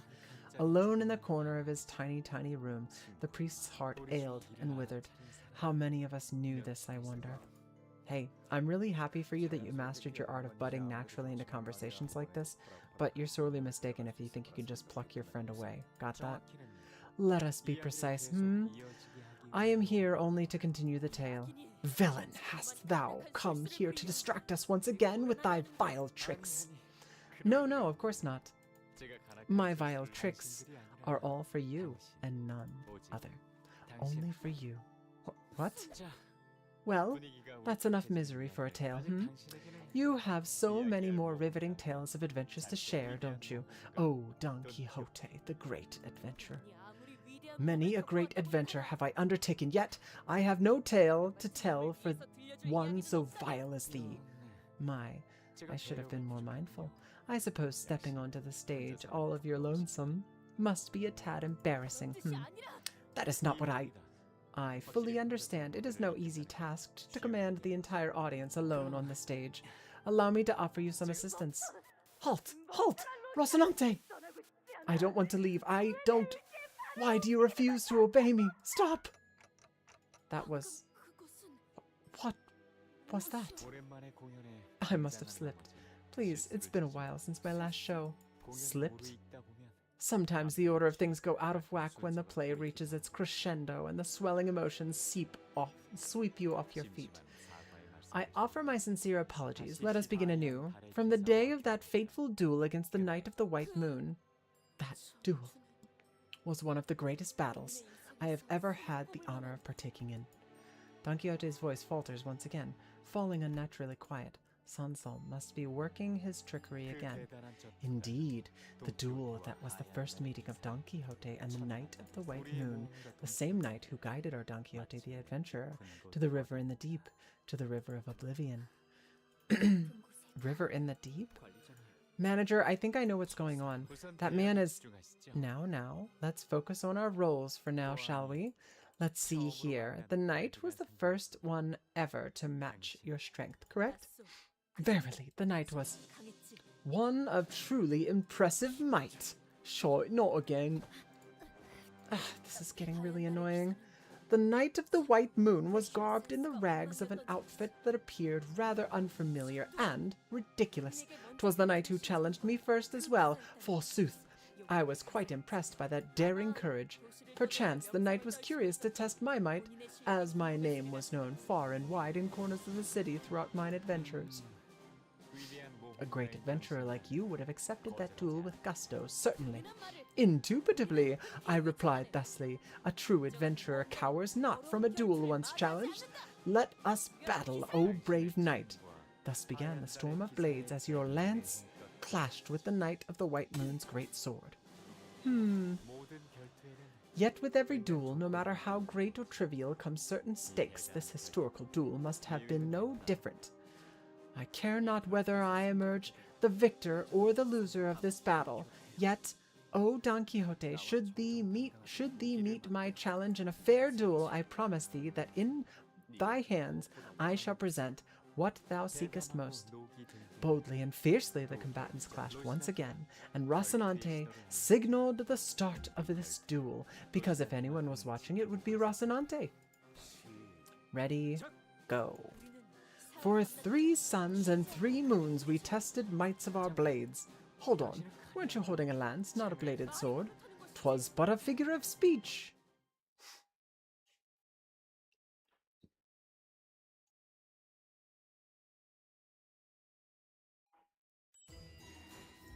Okay, I have to take a short break and use the toilet, but it looks like we're cruising right along in this canto. I will be back shortly. Verily.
Okay, I am back, and we're doing some more Manchaland, which recounts the close and dramatic duel between the Knight of the White Moon and the valiant Don Quixote.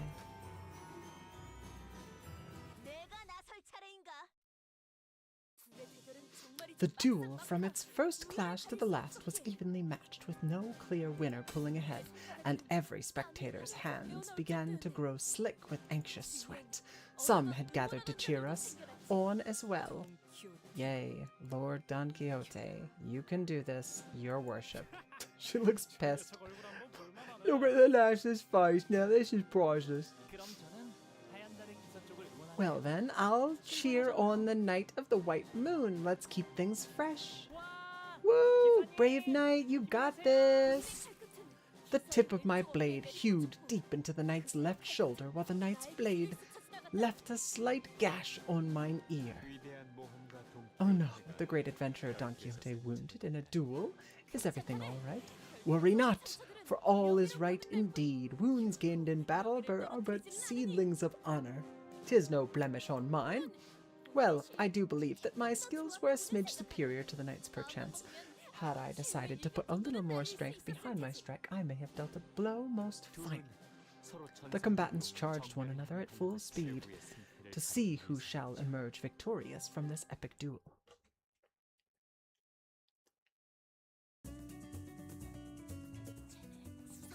It's wild. I don't get to choose my my character's build. Like I don't get to choose anything. I have to keep it this way. But this is an honorable duel. A reminiscent tale of adventurers become immensely powerful.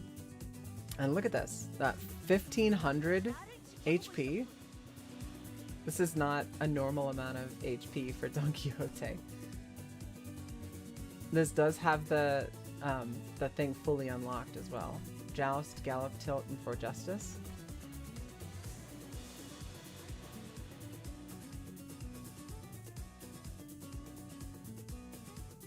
I'm glad you didn't pull any Blood Fiend IDs. They can be too spoilery. Yeah, me too. I mean... Oh my goodness, look at that. We'll defend against that one.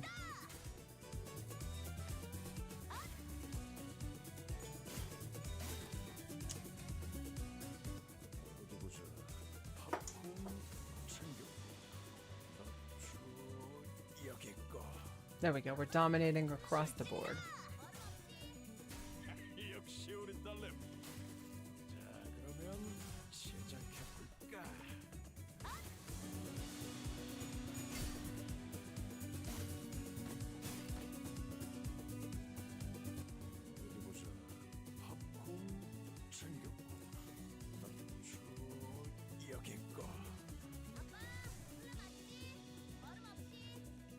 You lack sufficient resources. I don't think I have the ability to get those resources either.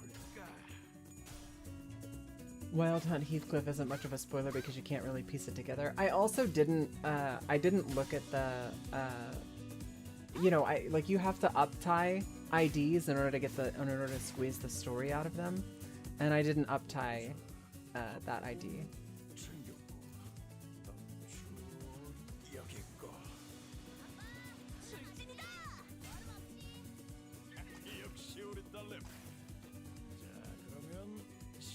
Don Quixote is getting her ass kicked. I don't know. I don't know what I'm supposed to do with this basic bitch ID.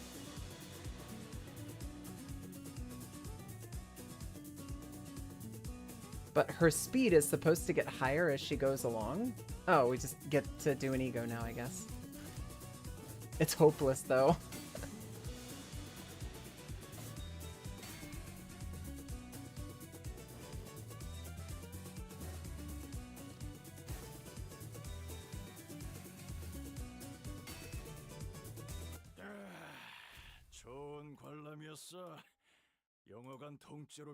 The capstone Don Q uptie story is big spoilers.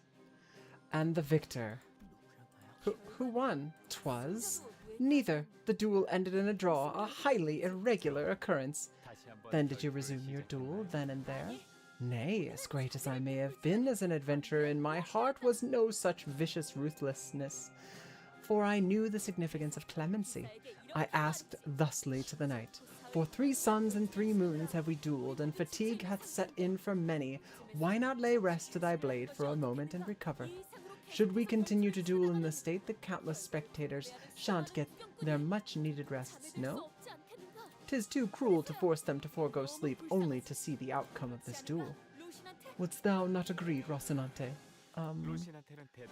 Rocinante replied, yes, your worship. Or, no response, it's just a pair of shoes. Or maybe this is what Rocinante said. I was wondering when this dumb, pointless battle would come to an end. I have prepared some refreshments, so why don't the 2 of you enjoy them together or something? Thus the long duel came to an end. So, is it really true that no one claimed victory in this battle? Did it truly end in a draw? The duel was indeed a draw. Highly irregular in tales of mine adventures, a brief truce if thou wilt. Yet I must claim that when it comes to technicalities, the true victor was myself. Upon our final clash, my lance was pressed forcefully upon the knight's blade. Still, with a heart of boundless generosity, I offered the knight a chance to parley with me a truce. So you did. Now that you've compromised on the truce with no promise and date, what happened thereafter? We became friends. A friendship forged in a clash of blades. It is a cliched trope, for how rare it is indeed in reality. Then, did your wish come true? Just as the knight had so boldly proclaimed? Perchance?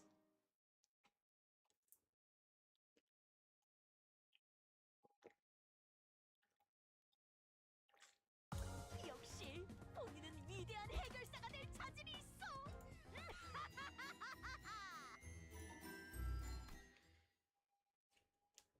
너희 Do any of you know what technique he's using? I can't move, not even an inch. Yeah, did you think we were all standing here like mannequins for the hell of it? Allow me to interject and posit that some were likely jealous of that friendship. A friendship so bold, especially between an adventurer and a knight, is bound to invite certain envious hecklers. Yes, indeed. Many did grow envious of this fellowship between us. Lady Jiajishin, stay on guard. Wake up. Don't let the words of that man delude you. And yes, that is exactly what those hecklers said. You wished to maintain this true friendship for as long as possible, however, so you swung your righteous lance of justice against those who dared to attempt to wedge a divide between you two. You swung your lance. No, don't let him! Foul villain! How darest thou employ such vile trickery again? Oh my. It seems the story was cut short. What tragic sort they are. The priest had wished to care for them with all his heart, only to fail. All the while, the one who created this place did not care for them. Do you hear it, too? Even today, the parade continues. You do not want to miss out on La Manchaland's carnival and its parade. It appears that our story must wait until next time. With that, Sanson lightly flicked his staff against Jiajishin's posse. Most of her men stumbled for a moment before slumping to the floor, unconscious. And as the sinner stood there in shock, he disappeared from our sight. Blood bags and blood fiends begin to fill the void Sanson left behind.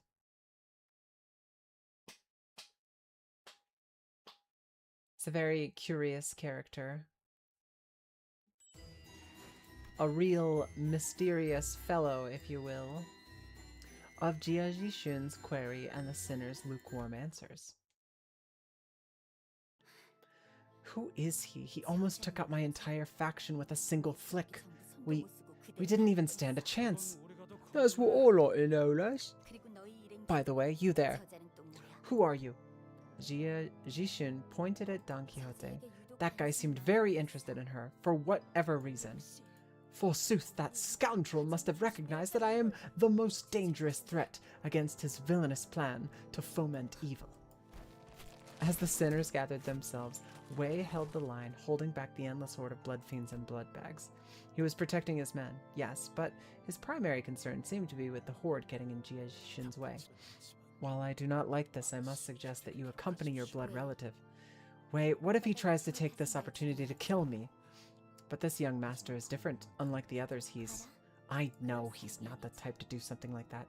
Imagine if it was Big Sister Yuan Jin. She would have sent her assassins after you the moment you met. Right, I guess. If it was anyone else among my siblings, they would have sent their lackeys after us already. Or maybe I'm not even worth that much effort already. Thus, young Master Bai Yu is your only hope, my lady. There is no recourse. Do you hear it? The endless melodies? I know, something went wrong in Area 3. Will you be coming with, Jishu? Just a temporary alliance, that's all.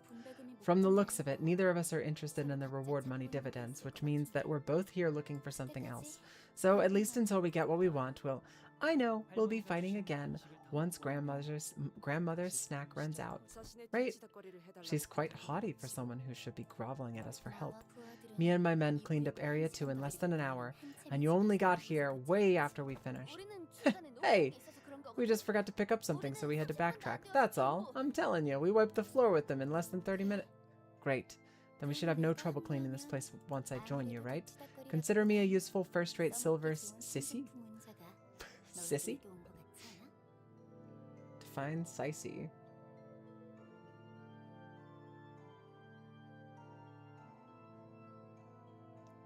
S-Y-C-E-E.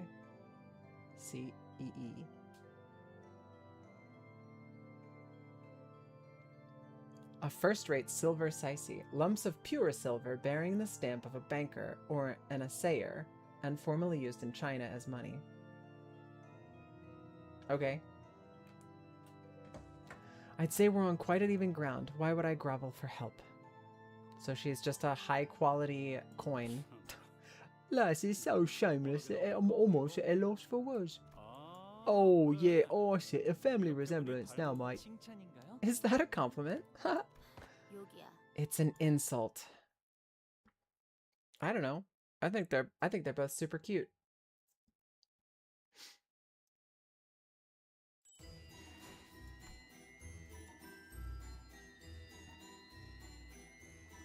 In which is discussed Emile Sinclair's concerns and Don Quixote's delusions. So that bizarre blot fiend nabbed the priest as well, eh? Considering that he's also the one who took that barber from Area 1. You know what else is nagging me? It's the way he talks, saying absolutely bonkers shite with a straight face is the only sane man. It can be said that the purpose of this behavior is to collect necessary stage props, or perhaps the main cast of a stage play. In that case, we must keep our eyes on the stage play he wishes to show us, for we are yet to observe the specifics of his intent. If only you kept your big mouth shut. Well, that is, I simply cannot put a stop to myself when he asketh me to regale thee of mine adventures. But they are truly most ingenious tales, I say, though I may speak them perforce driven by villainous compulsion. Prithee, listen well. And like Jia Jishin said, he could have easily taken us out if he wanted to, but he didn't. Ugh, I hate this. I really don't like how it feels like we're just playthings in the palm of his hand. Excuse me, manager? I mean Dante? Sinclair carefully calls over to me. I'm sure you already noticed this, but I just thought I might mention it just in case. This mission? Sinclair hesitated for a while, unsure of how he should word this. Then he looked directly at me with a degree of conviction. It's all about Don Quixote, and she is completely oblivious to it. Fie! What tragedy! What tragedy to let that abominable blood fiend slip away! Yep, you looked totally torn up about it when you were excitedly telling us about that duel. Hardly did I know that a request to hear my tale would have such seductive strength. 'Tis one of my dreams, indeed, yet how could I allow myself to be seduced like this? Once this mission is complete, I shall train my mind to the utmost. I stared at Don Quixote, who was chattering away with the other sinners in her usual blissful cluelessness, then back at Sinclair. Clearly, he was as conflicted about this as I am. Yeah. And I'm sure you have a good reason for not telling us what you know about her. Also, yeah. Remember? Back when we all went to my hometown, Don Quixote gave me one real heck of a beatdown. I'm sure everyone, including myself, remember what happened after Guido's death. Thinking back to it now, it's a bit embarrassing, but I remember what Don Quixote said when I was starting to lose control, told me that I had to return to my senses. I'm sure it needs a degree of courage and determination to rise to the occasion like that, but she stepped in without hesitation for my sake. I want to be like her, and I've been trying my best to be like her. But, well, I probably have a long way to go, but still. It's not too much for me to hope for, right?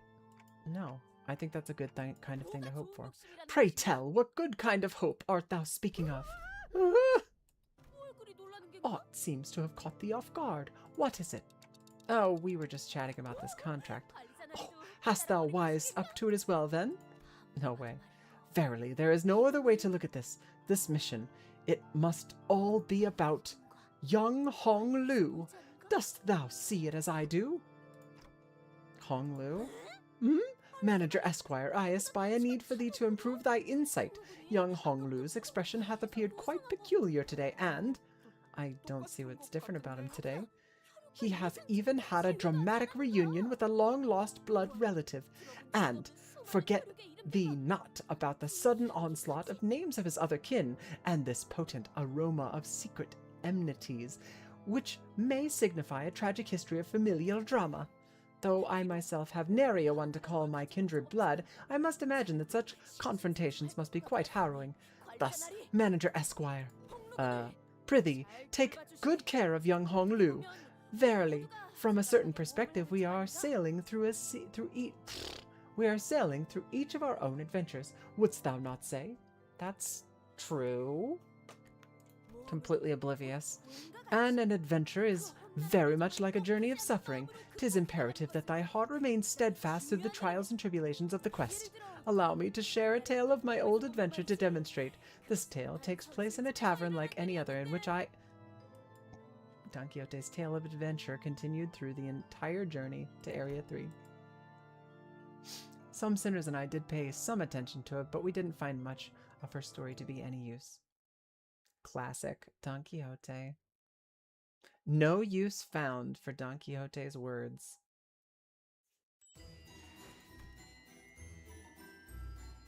Okay.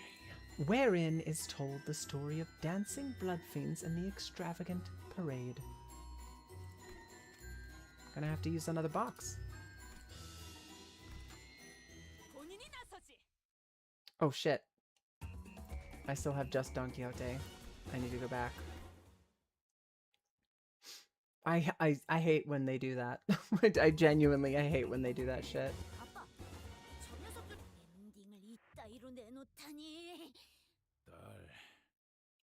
Oh, we have Jia Jixun in combat with us.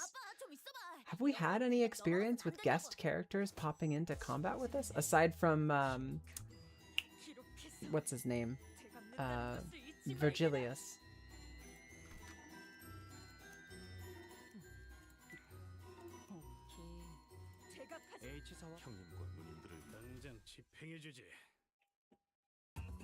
The long parade, the end of which lay beyond my sight, may have appeared like a real festival full of joy and a celebration from a distance.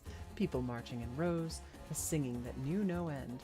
The tune of their music was so helpful, so hopeful, so cheerful that I almost felt myself compelled to join them and dance along to the carnival procession. There have been others. Yeah, I know Virgilius has been there and he's been involved in combat, but I feel like it's pretty rare for us to have a person riding shotgun with the party. If the parade in question wasn't full of shambling blood bags and the terrified sobbing and pleading of its victims, that is. Let us march together, oh happy hour, to the beat of upbeat drums, without worries or concerns, here at the Grand Carnival of La Mancha. Help me, please. What lies ahead? Aha, we've a new guest. Yes, we've been getting so many guests today. What lies ahead, you ask? Well, it's Dulcinea, the beautiful, the lady of the parade. Oh, have you met any other fixers around? Brother, you still haven't learned to read the room. After all this time? Only two possibilities here. They are either blood-bagged and dancing with us here, or killed the blood bags and made it to the front. Sounds like we should keep moving to the front then. No, stay with us. Come on, stay with us and dance. Gun 'em down.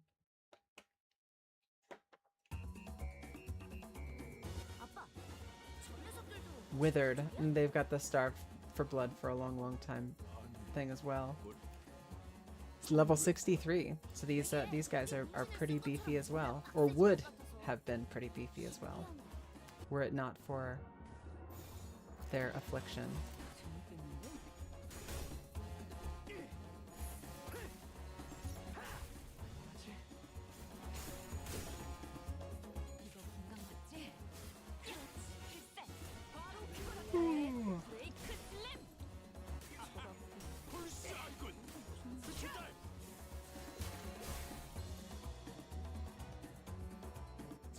수상한 건 그치 아빠?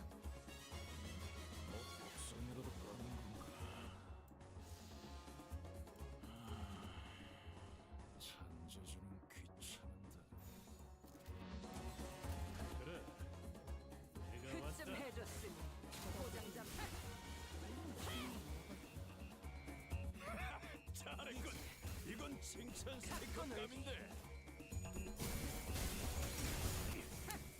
A Reddit post. I don't understand how City was so powerful. Yeah, that stands to reason. I'm struggling to grip how Cassidy was so powerful, considering like all these people are equally starved for blood as Cassidy would have been. 튀기면서 무자비하게 썰어대는 거야.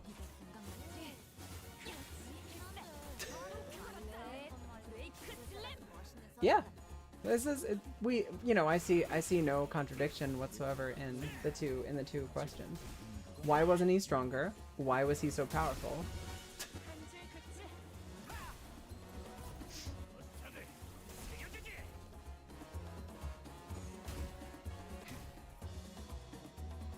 봐봐 딸, 이게 슬래시고 이게 스릴러지. 피가 촥촥 튀기면서 무자비하게 썰어대는 거야. 장부를 펼칠 것도 없고. I mean, yeah, with how everybody was so blood starved. Here, they're all so high level, and they all would be goddamn monsters to engage with. Like, he should have been stronger than he was.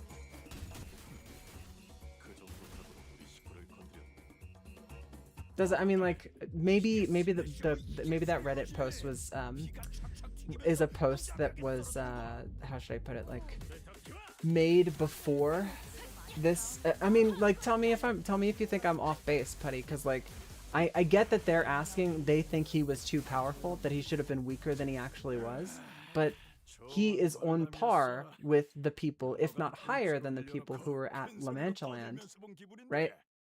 It's like their debt of blood. You need to eat for all the time you didn't.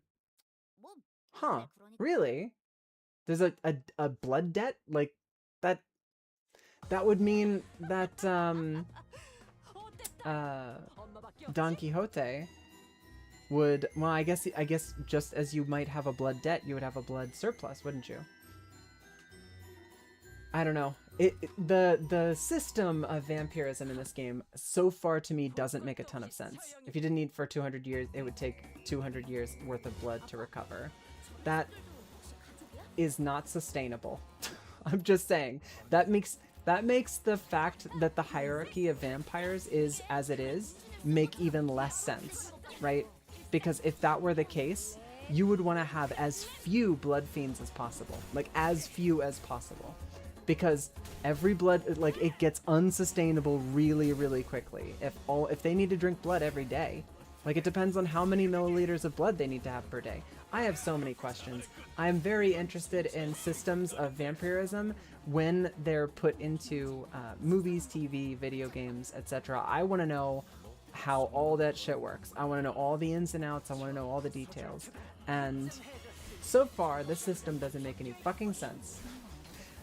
The fact that Don Quixote, because she's one that is in second line, so there's the first kindred, which are the ones who are directly descended from the progenitor, and the second kindred, who come directly from the first kindred. If a first kindred or a second kindred can basically insta-delete any of the other blood fiends, why would they have allowed for this to get so out of hand? The train buffed his regen. Well, his regen would have been affected by the train's aura less than I feel like actually his regen, his condition would not have affected the train supposedly would have not affected his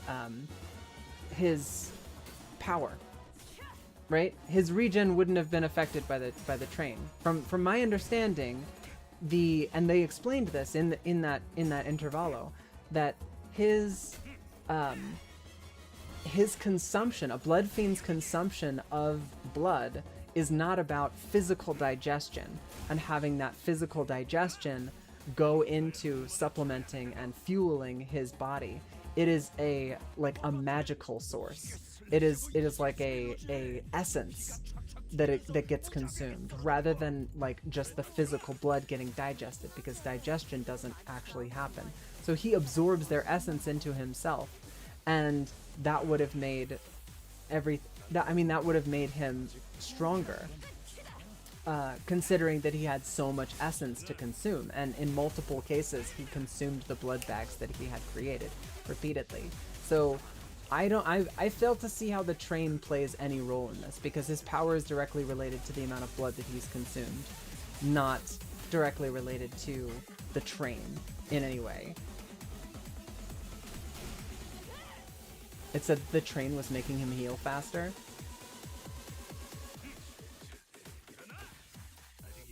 I'm just curious, because his essence would have still been a battery that's separate from separate from physiology. So I get that the train, like makes it so that you can't, like, you couldn't cut him in half, for example, and separate his body from itself, right? You couldn't dismember him because the limbs would already be attached, and that would give him a foothold to be able to bring that back together using his power. But his battery, of his power battery, his essence battery, would still be disconnected from the effect of the train. So like, he could regen faster because his body is always physically attached to other parts of his body, so he always has a connection to other parts of his body. But I don't know that it necessarily would have affected his power, like his power, his resource well. And he should have been stronger than he was, because all of these vampires are blood starved, and he had consumed massive amount. I mean, he didn't have a debuff. He didn't have this withered debuff, did he? He also, we saw his face, right? We saw his face. He was not withered like the rest of these other blood fiends are. That's what I'm saying. I'm just saying he should have been stronger than he was. I get mechanically how the warp train effect would have made him able to connect his body, keep his body strung together, and very quickly be able to heal himself back. But yeah, but he took it off, didn't he? I think he was strong. You were OP. Holy shit. I'll have to go back and take a look at that character's stats. We finally found a moment of respite from blood fiends. I looked toward Don Quixote for a moment before turning to Faust. I had to know the answer to this question before moving forward. Faust knows why, doesn't she? Why? What caused Don Quixote to transform back then? Yes. I suppose there's no reason for this information to remain classified from you any longer, now that we are here. For blood fiends, going against the bloodstream is akin to a taboo. Back on the warp train, Cassetti attempted to turn Don Quixote into his kindred. In other words, a lower blood fiend attempted to turn a higher blood fiend. Didn't Moses say that there's a psychological barrier that makes it practically impossible for them to do that? Yet there was a variable then, by the name of Rocinante. As long as Rocinante remains on her feet, Don Quixote loses all characteristics and powers of a blood fiend, save for her desire for blood. Then, when Rocinante sensed that Cassetti had broken the blood fiend's tattoo, they slipped off onto their own from Don Quixote. And Don Quixote, her nature as blood fiend returned, must have felt a strong level of instinctual revulsion and fury against Cassetti, who attempted to break the taboo. That would explain her high level of aggression at the time. Then, come on, where's the end of this line? There's no time to gripe. Clear the path ahead, so that our executive manager won't have to suffer these monsters. Will you not inquire further? No. Of course, I had a whole mountain of questions to ask her, but the answers to those questions did not lie with Faust, because what matters now is that we keep forging onward. I'm going insane from this burning thirst in the streets. Saunter so many tasty morsels for us. As for tears, my nails are falling off. As it cracks my hands, my face. Keep smiling with those lips. I can't move my lips anymore. Stuck in a smile. The lyrics are, yes, getting increasingly depressing.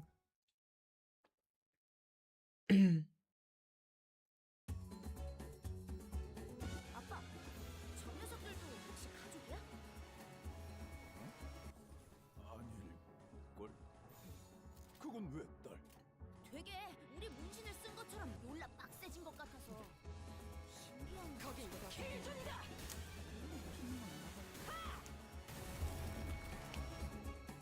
그쯤 해줬으니 포장지 한번 벗겨야겠군.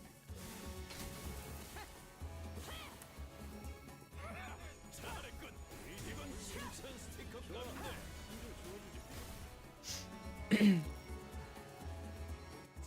수상한 건 Now I need to go back into Library of Ruina, and I need to find out where Elena is on the bloodline.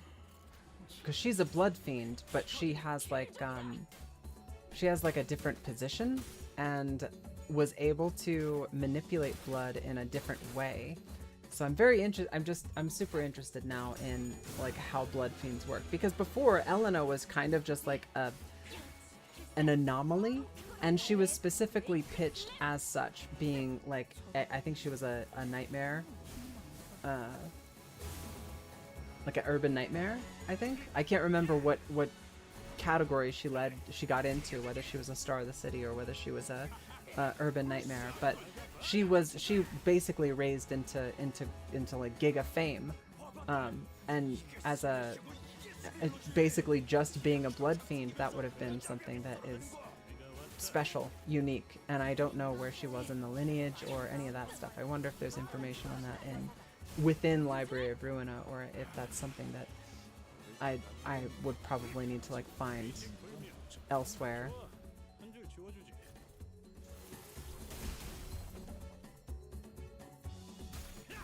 I love a good vampire story, and I love vampire systems. So I need to try to find out more. I'm gonna have to search and scour once I finish catching up to where I currently am, where the game currently is, Canto 9, and I finish the story leading up to it. I'm gonna need to go take a peek at the Reddit and find out everything I can.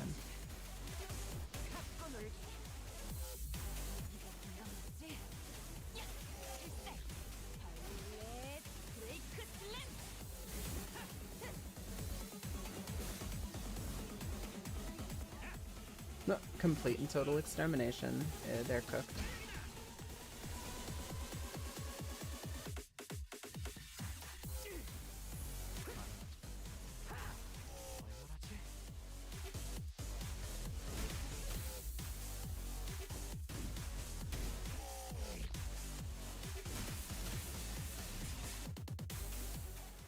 봐봐 딸.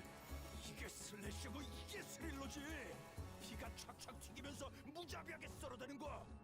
뭐 재미있긴 한데 그래도 만약 싸우는 건 말고 기술사 같은 멋있는 서사가 거긴 I think we might actually have Levitine come out.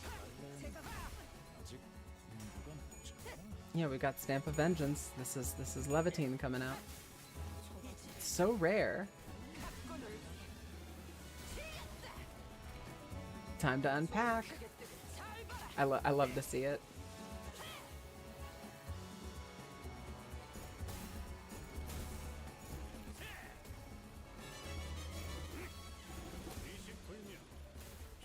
I don't think anybody's gonna survive this round of combat, though.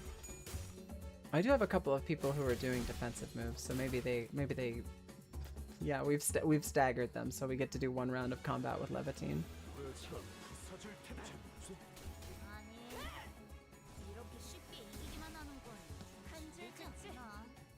딸내미 아직 먼 치킨물의 맛을 모르는. Checking the book. 오늘부터 명. Jesus Christ. Gut stab. Just deleted. 좋은 관람이었어. 영어관 통째로 빌려놓고 큰 소리로 떠들면서 본 기분인데. 중간중간 아빠 목소리 때문에 못 본 것도 있긴 하지만 마침내 돌아왔구나. 나의 스페셜 헤어 쿠폰. And we get more combat. I'm gonna have to use another box. That's the third box I've used today. 이제야 발 본인이 나서지. But we are barreling through this canto. We're pretty goddamn deep in. 그러나 본데? 이건 남았지. 아빠가 뒤랑 바로 저러고 서로 간볼 시간에 튀어나가서 머리통부터 웃겨올 텐데. It's what I want to know is like who's turning the guests of Manchaland into blood bags. Because somebody like this, like everybody's starved. Like all of the other blood fiends are starved. So people are getting turned into blood bags. Are they just getting turned into blood bags, but their essence is not being consumed? They just like turn them into blood bags for the love of the game to have another guest stay inside Manchaland. It seems counterintuitive. I'm just very confused about how this works. Like on a you know. Or on a system level. Like, doesn't Manchaland get so big that it's just I don't know. It's just like I guess it's like everybody's crazy, so none of this needs to make any sense. But I'm trying to make it make sense. That's probably what it is. 준비한 기믹은 이게 다인가?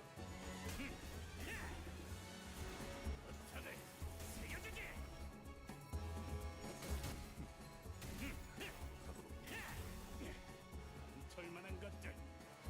봐봐 딸. 이게 슬래시고 이게 스릴러지. 피가 촥촥 튀기면서 무자비하게 되는 거야.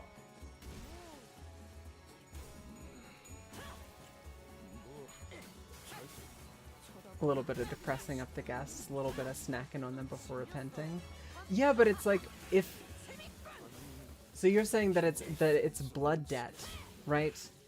So if it's blood debt, they're just trapped. They're gonna be insane forever. There's literally no way out of it.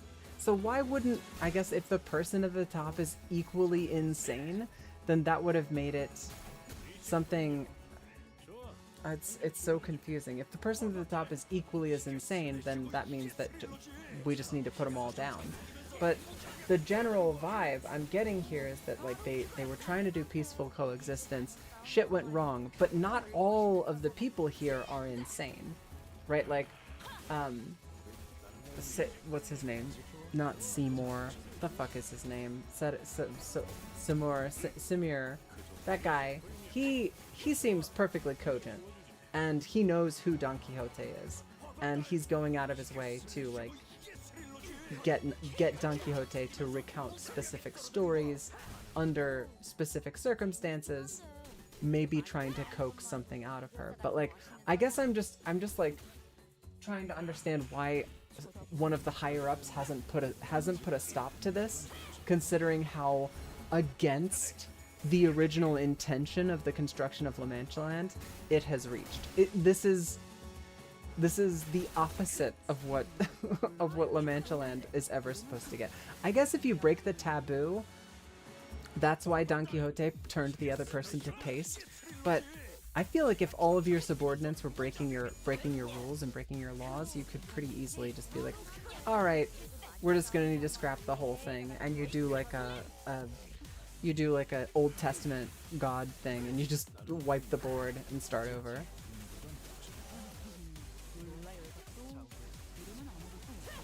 Yeah, this would make way more sense if he didn't exist. You say he really does. He really does confuse things. He makes the whole thing not make sense because he seems to be the only one inside the place that actually seems sane, seems aware of what's going on, whereas everybody else, kind of rightfully so, has gone completely batshit. I don't know. I'm just struggling to piece it all together, but we're doing our best. I'm working with what I've got. We'll figure it out, I'm sure. The highlight of the parade must be near. The song changes once again. And we built it, our very own happy kingdom. Say goodbye to pain. Rest well, oh Father. All be jolly now at the kingdom of joy. Oh God, what the fuck is that? Is she Dulciana? Underneath the garish violet parasol, she stood. And under her feet squirmed someone slowly dying, ensnared in this bizarre spectacle. Is that a blood fiend hunter we met back at the empty lot?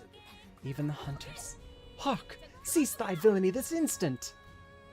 The blood fiend leading the parade in a beautiful, extravagant dress, she quietly regarded us from behind her mask, from under her parasol. Then speak.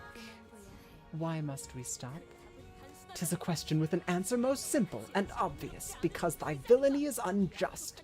We are come to rain destruction upon this dead sea. So you're still playing that child in our eyes. I have always hated them. That look of arrogant disinterest, as though nothing before you was worth your concern, as though you were not a part of the world, but only a detached observer. Long did I wonder, to seek when your eyes would twinkle so vividly again, and now that I finally see them, I find myself hating them still. Still as foul, revolting, and hateful for all that glimmer. Every day we paraded in a circle, in the very same route, with the very same heart, wishing for a new day to begin. Though Cassetti, who played the prince of the parade, has left us to build his own kingdom, a lone princess should be enough to rouse our guests. Was it you who hypnotized the people with this music? Wrong question, because I was also charmed by an illusion. All seem to mistake that I am the mistress of this parade, that I lead the path, only because I stand at the forefront of it, because I am Dulciana, the most beautiful, the most noble. I was given the role of the carnival's lady. I do not lead it, but I am another attraction of the parade. I see now. This is a parade of broken things, biting one after another in a cycle of infinity. Do you see now that La Manchaland is where we relive our beginnings and ends? Because it was said that amusement parks have no place for what isn't happy, fated to repeat our beginnings and ends ad infinitum. The times when we were still happy, when we were still us, because only then shall our memories become tainted by happiness. The fixers who were assigned to this area, they're all dead then? Uh-oh. Funny, isn't it? The other fixer who was assigned to the same area told us, as us, stabbed us in the back, and doomed us all. How pathetic. All that posturing just to die here from some knife in my back. Dead? No, they have but joined the parade, for they were not worthy to have a part in our ending. Humans, devoured and driven by hatred, seeking no betterment, nor happiness, with no other purpose or direction in life other than to slaughter as many of us as possible. So hideous, yet so pitiful. We had only wished to relive our memories. I can hardly contain my disgust at thine excuses. Don Quixote boisterously cut through Dulciana's despondent musings. We need not mire ourselves in discussions of worthiness to bring thy deserved to justice. Blood fiends, from what I've heard, it is said that thy kind slay humans and commit all kinds of depraved, heinous immortalities. Just for a drop of blood.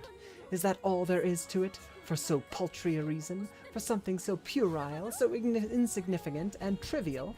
How darest thou seek to deprive humans of their right to live for such trifling gluttony? Dulciana remained silent. She looked away into the distance, staring into the times of the far past, then closes her eyes. Now that I muse upon it, perhaps this feeling of mine toward you is envy. You have everything we've ever wanted, just for claiming that name as your own.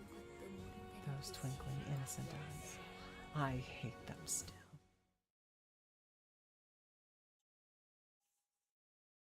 The hell is she riding on? That parade float is jacked.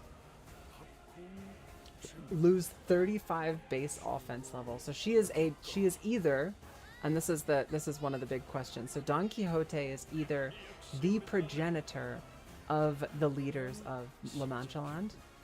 So she's the original, like, father/mother, like the king/queen of the kingdom that was disassembled and then built into La Manchaland. Or she is one of the visitors. I feel like it would make more sense for her to be the former leader, the former king of or leader of the kingdom, who was regaled by the knight's stories and got super like starry-eyed about it, and then decided like that's what we're gonna do. We're gonna do that.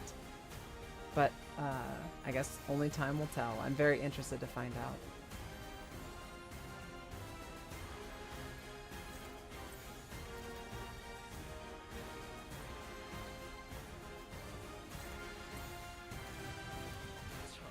서줄 테다.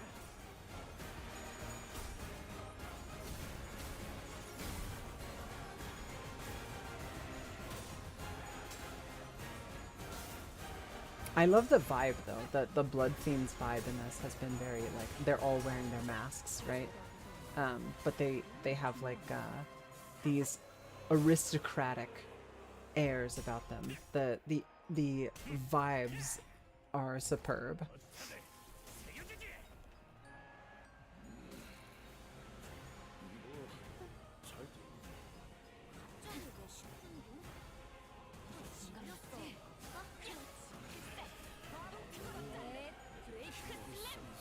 Not a lot of damage. She's got a barrier on her. We'll have to investigate and see what the dealio is with that. Let's see. Blood Feast consumed. Total Blood Feast consumed this encounter 15. Imperfect Parade. Gain 2 when a blood bag dies, gain 3 when a blood fiend dies. Turn start, gain 1 fragile every time this unit consumes 5 cumulative stacks. So it looks like when blood bags or blood fiends die, she consumes them, gains Blood Feast consumed, and Blood Feast consumed has some kind of a bonus. Turn start, gain 1 offensive level per 3 stacks of Festive Fever, used for special skills. When taking damage from skills, inflict bleed equal to half of this effect stack against the other attacker. Okay.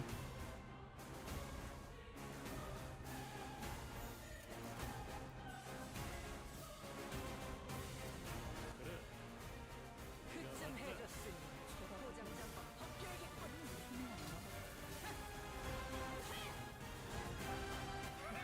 잘했군. 이건 칭찬 스티커감인데. I love that Merceau still beat her out in like a straight up. He's the weakest one of us, and he still beat her out in a straight fight. It's delightful. Write them all down.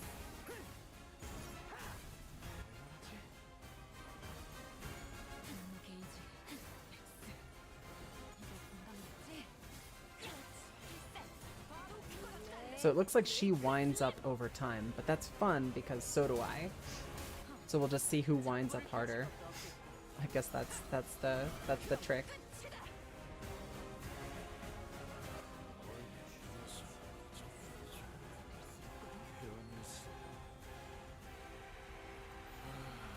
And now she's doing an AoE.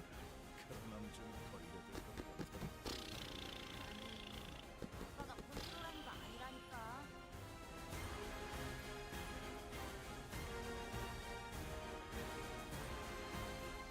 Heal by 50% of damage dealt on hit, inflict 5 bleed. It doesn't say this is unclashable.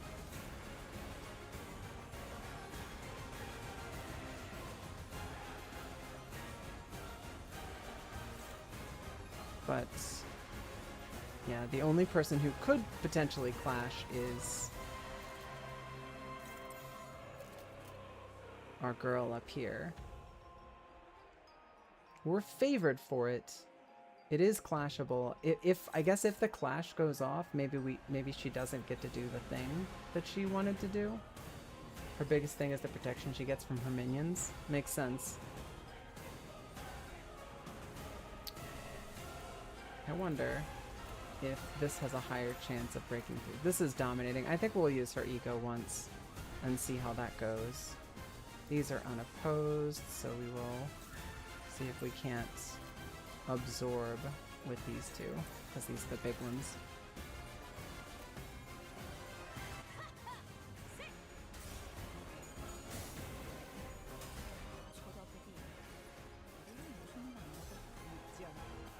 I'll go for scissors. How about you?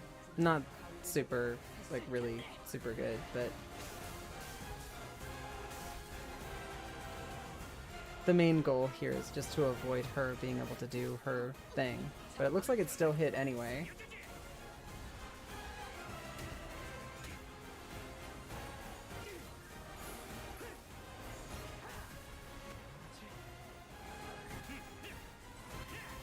Give her a good kicking.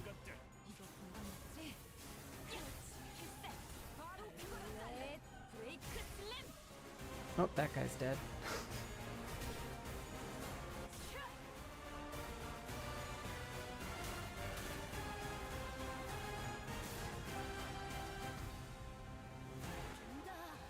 She's just got an endless supply of blood bags.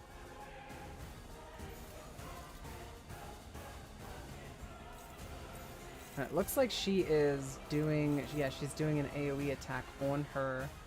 Indiscriminate. Prioritizes enemies for its main target and allies for sub-targets. Let's see. If the target is an ally, clash power +10 and always fix the damage to 0. Oh my god, this is a lot of reading. Do we want to read, or do we want to just clash and see what happens? I think we just want to clash and see what happens, honestly.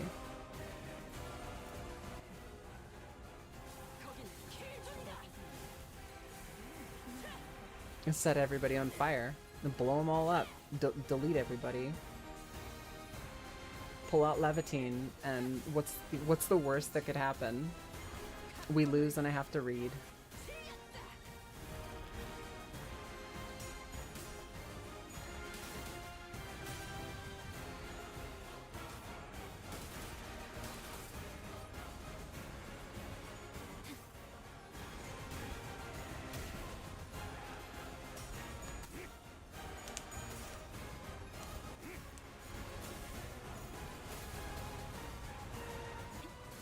Where this game gets difficult is when you get to phase 2 of 3 of boss and let's find out costs you 20 minutes. There are a couple of things that make me pause and take a peek at what the ability actually does, and some of those have been a problem, but we can learn by doing here. We see that when she attacks her allies, she does 0 damage, but increases their offensive level and their defensive level, which, you know, makes sense. That would be something that you generally don't want to have happen. It would be something that's a teensy bit spooky if I didn't do that whenever I countered. And we've got 2 people who are stagger plus here. So what do we have? This is I can't read it. Complete and total extermination. I'm pretty sure a complete and total extermination will AoE and just straight up kill the other 2 people in the front lines. They're both dead. This guy will be the main target, and he's a new guy that just came out. And then we've got Stamp of Vengeance. This will whip out Levitine, which we love to see. And we're just going to make sure that we are actually, like, dominating in these encounters. Or rolling defense.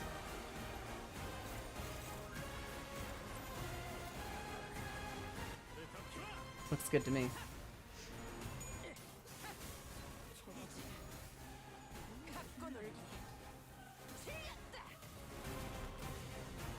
Time to unpack. Oh, she's gonna unpack on the blood. Totally unnecessary, girl. Unpack on the boss. What are you doing? 553 damage. Kerblow. I think Dulciana might have just gotten staggered also, so that's fun.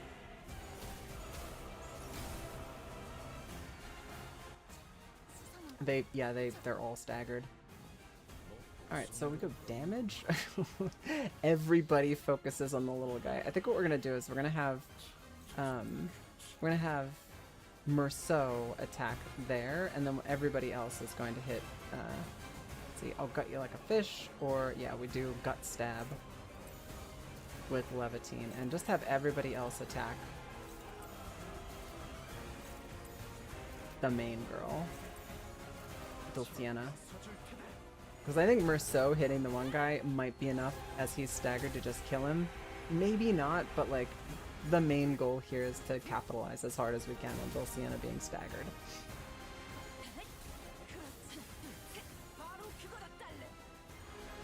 Oh, that's 300 damage. I think that guy's dead.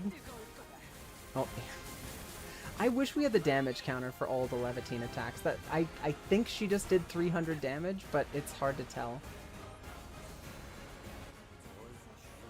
Oh, she's still staggered? Okay. Looks like a couple of other people got staggered too, but...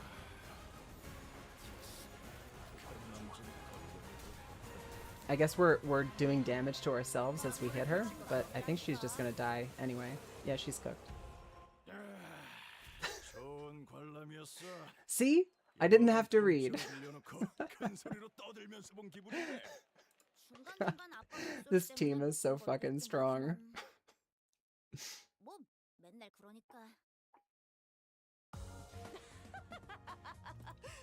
Very fun, very fun. To continue in which is discussed the memory necessary to bring to light the clarity of this tale of adventure. Answer me now, what is it that thou claimest that I have? What weight did my name carry? Speak! Game is crashing from all the 1 damage text. Where? How? Where didst thou? Everything, everything that we blood fiends of this area desire. To exist in ignorance of the truth that we are but going in circles, not marching toward what lies ahead. Something that we all desire but own not, yet you have. Oblivion. That which all who are lost in this area yearn so desperately for. The privilege to flee from everything, from desires, from shame. The gift of oblivion, the innocence of naivete. The naivete to endure and live through another day. No, not again. I thought it was about time you missed me. It is high time you regaled us with that particular tale, isn't it? Tell us how that grand adventure for which you abandoned us all ended. What? Galloping on and on, as always, Rocinante was merrily and energetically galloping on with you upon its saddle. Come on, just die. While leaving us to slowly expire in a most painful death, just like this poor soul. Enough. Please, enough. Thy strength must surpass mine. Thus bound I have become by thy sorcery, yes. So please, I must beseech thee so. I have no choice but to beg, for I cannot turn my tongue into a sharp spear to skewer thee. I will pray unto thee, cower and grovel before thee, to cease this wickedness. Well, why stop now? Don't you just love sharing the stories of your adventures with everyone? Isn't this exactly what you have always wished for? You have such a captive audience before you, listening to your tale more intently than ever. You won't get another opportunity like this. I don't want to, not anymore. But you will. You will share your tale, for that is your role in this play. Thus you, Rocinante, and the Knight of the White Moon embark on your final adventure, or perhaps it would be more accurate to say that you fled. We saw so many rivers on our way here, didn't we? All these rivers were beneath the city all along. It is said that when an efflorescent tree comes to blossom, steeped and nurtured in the waters of many rivers since the sapling hood, it becomes imbued with a special power. I can't even begin to imagine what powers a tree born from that particular river may hold. Pray tell, what river is it that we seek? Well, none of the rivers we've walked by is the one we're looking for. Not this one either, then? Regrettably, no. Perhaps we should seek a river that flows even deeper into the abyss. The depths of the ruins are certainly dangerous, even for someone who's ventured down here in the past. It's given even you a run for your money, isn't it? What river is this? Whoever drinks the waters of this river shall be granted a vision of a certain future. It brings the drinker visions of what is to come, yet blinds them to all things save for those of the future, driving them to insanity. And to the drinker only a singular future remains, a vision of their own madness. I call this the Mire River, or the River of Future. It must have had a name once, but this is the name I gave it. Quite the irony, then. Though it won't show you the exact moment you wish to see, you may look into the river to catch a glimpse of a certain moment in the future. It may be quite disorienting, but would you like to try anyway? I ill wish to be so close to the waters, but I shall. What do you see? Chains, a great gate, and a timepiece, a flaming timepiece, and a promise. It is as you have said. Visions I have seen, yet I failed to see the sense in each of them. Right. You won't ever get a clear picture unless you drink the waters yourself. Still, if you see that clock and the visions of a promise, perhaps this has something to do with that promise you made with him. The promised timepiece, is it?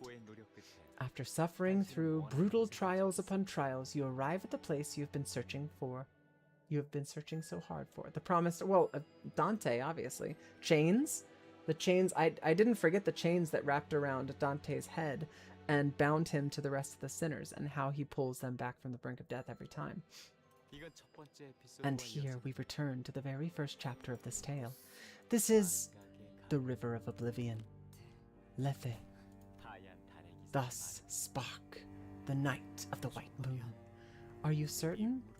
Drink from this well, and the life you have lived thus far will be no more. All of it gone in a sip. You reflexively gulp. I have decided. Will you answer me where I too ask you why? Were I to ask you why? I see it, still, past the darkness of my eyelids. I see a vision of that day, the screaming and shouting, the stench of blood. The more I recall, the more I find myself cracking and crumbling like a castle of sand. Thus I wish to forget everything that's happened and crawl into a deep slumber, because while I sleep, there will be no fear, no hope, no suffering, and no glory. But there's an unsavory part to sleep, isn't there? Yes, it is much like death, yet it distinguishes itself in ways that matter. You want to dream? For those mere words which made us leave everything behind, only to shackle us in the end, I long to continue the dream I have been but a mere witness to. Then, I have no other way to help you, do I? The name of this companion. Then before oblivion takes my name away from you, allow me to introduce myself one last time. I am the Flower Seeker, a wanderer, a traveler across the city and the ruins. I am the one who marked the final period to this unforgotten adventure of a lifetime with you. My name is Bari, the Night of the White Moon. I will now leave and return to my search for the river and the flower born from its waters, as I always have.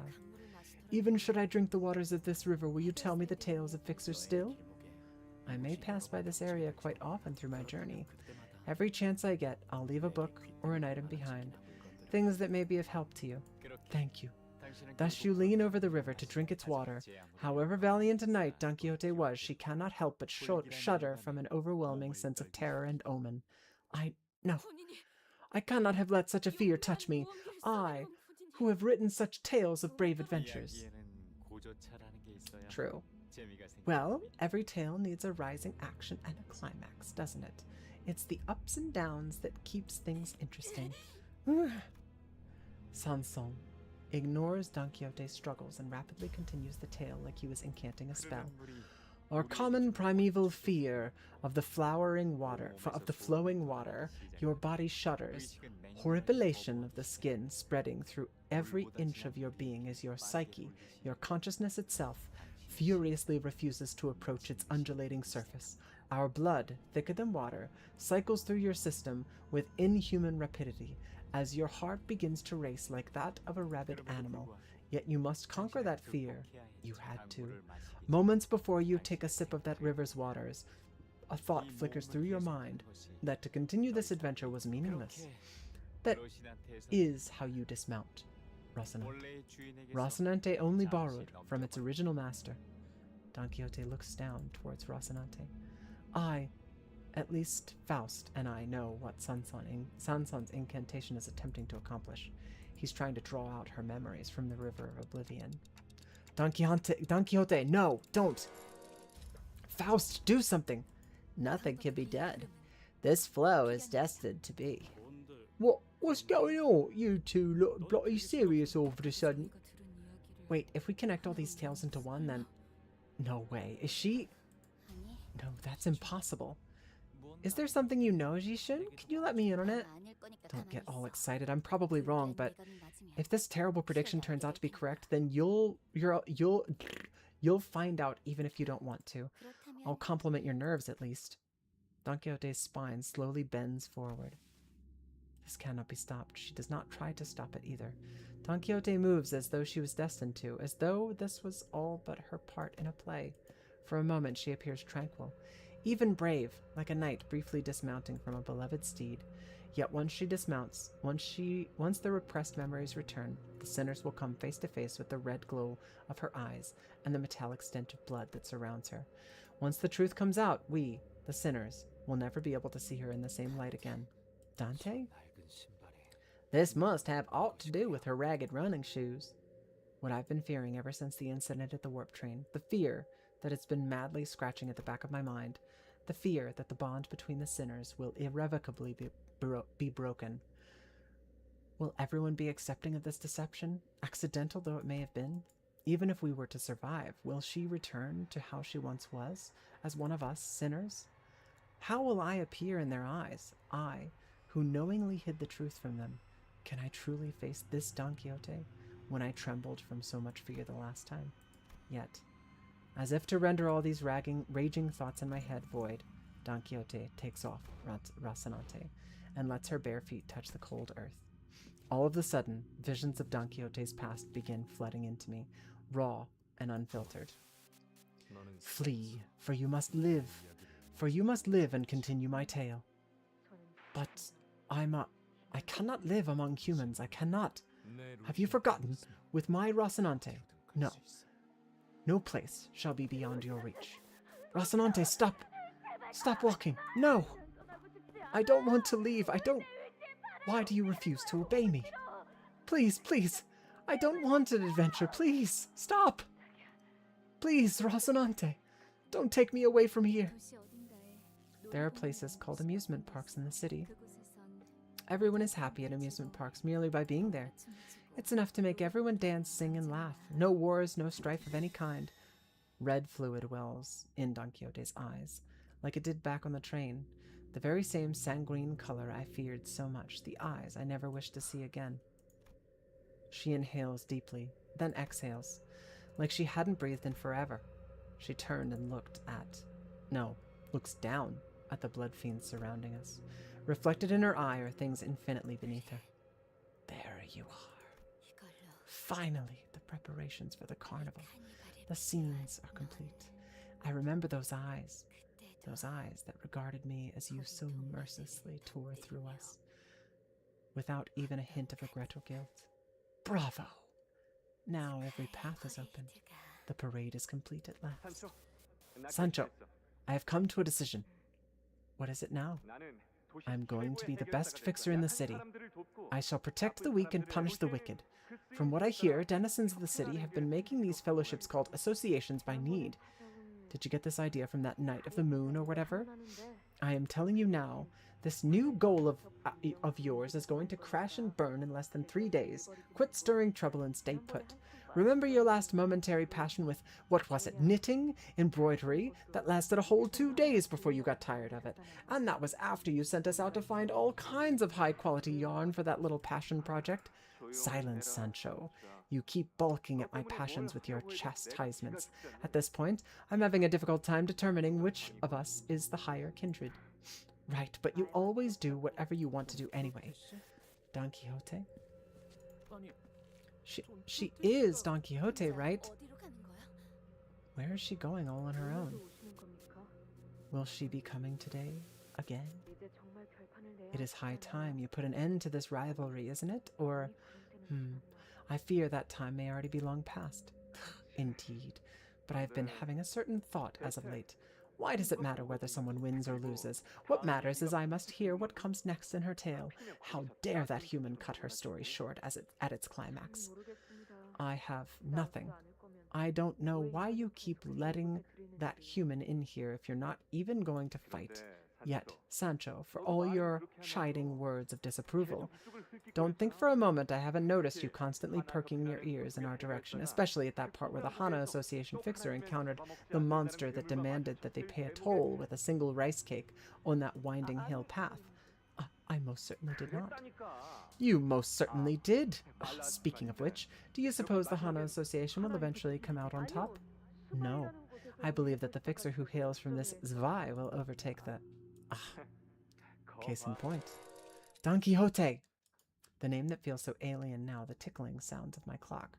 Neither stops Don Quixote. But how, pray, will you become a fixer yourself? Fixers are but a concept constructed by humans. They will try to hunt us the moment we get anywhere near them. Perhaps for now, at least. But I implore you to think, Sancho. Miss not the forest for the trees. Should we start paving the path for peace now, then one day we shall find ourselves coexisting with humans, hand in hand, and I shall be the first ever blood fiend to become a fixer. Is that not an idea most wondrous? Maybe they'll even make this Fen Club in my honor. Certainly, perhaps, in that ridiculously grand dream of yours. Yet, that is how dreams are meant to be, ridiculously grand.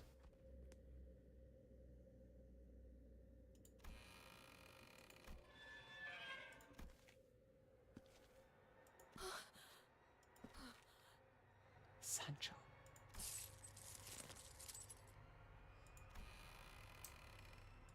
Chains, the clock.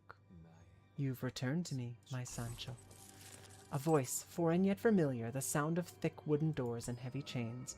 As soon as the door opened ajar, we could feel the powerful energy of the golden bow emanating from within. Was this the scent of rusted iron or the dense, metallic smell of blood? The speaker, his body one with the pillar from which the scent emanated, speaks to us through the golden bow, impaling his torso. Or perhaps he speaks to Don Quixote. Now tell me about it. That dream of mine you have dreamed in my stead.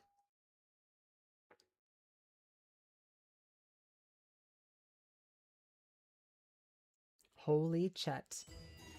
I have to pee again. I'll be back. Oh shit, we're at the foot of the dungeon. I'll be back.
Okay, I'm back. Alright, so I don't know how long I'm going to be able to go on with this. The tale of a great fixer who once reached for their dream.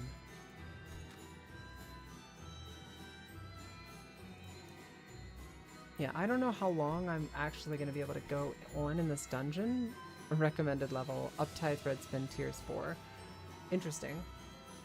Yeah, everybody I'm going to use is already level 50, so that's fine.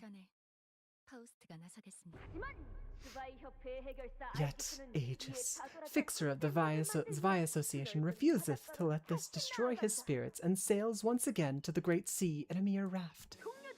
My dearest compatriots, this trial is but a stepping stone that will bring us to greater heights. One day we shall proudly engrave today's suffering upon our shields to remember it in better days. Thus, this battle is far from over. Find thy courage. Charge! Then they looked at one another in their eyes, their determination forged in flames. Oh, what a line! Yet, the scores of enemies already waiting for them in ambush from the shores loosened thousands of arrows upon them, the sheer quantity eclipsing the very sun. The arrows rained down their fury upon our heroes, yet they stood their ground with their iron-clad shields. Yet, there is no shield sturdy enough to withstand such unrelenting onslaught. Even their iron shields began to crack, and as the shields crack, the mental fortitude of his men began to splinter as well, as many were seen slowly backing away from the battle. Nay, we shan't ever give up. I shall be thy shield and ward, men. Indeed, our iron shields are but tools that may break and splinter, but upon that moment I shall be the shield by which thou shalt be protected from our foes' arrows. The arrows may break my body, but they shall never pierce my righteous heart of justice. Row, row, leave me and push on, men. Thank you, Greed. Oh, you can't see? God damn it. Thank you for the hydrate. I clicked the wrong thing. No matter what trial may stand in our path, we shan't ever give up. The adventure of today was just as exhilarating as it ever was. It hath set fire to the passion of mine heart. The streams, we did it. Dear, the most valorous fixer of the Zwei. How fairest thee? 'Tis my 131st letter. Prithee, excuse my persistence. 'Tis merely that my passion cannot be well doused. I am soon to be a fixer myself, and with thy teachings I shall become a fixer most just and persistent, who doth not know surrender. Forget not, O Don Quixote, fixer of the future. Forsooth, the foremost virtue of a fixer must be, and always be, the righteous justice. Thou mustn't turn away from the needy, and thou must always put thy entire being into helping them. I am well aware of that myself. Ah, mine adventure on the morrow shall be alongside the Trait Association. The Trait Association, very well, a relatively fledgling yet quite prolific association indeed. It is said that they specialize in tools and arms for city dwellers and its fixers, as well as the workshop that fabricate and maintain them. Indeed, the associations are established in the order of need for the city. Then I must bid thee farewell. Until next time, our next adventure shall be the adventure at the levin wastes of the ruins in which the heart of the beastly bird was pierced. I look forward to hearing thine exploits. Forsooth, this adventure shall be, as all hath been thus far, a glowing victory.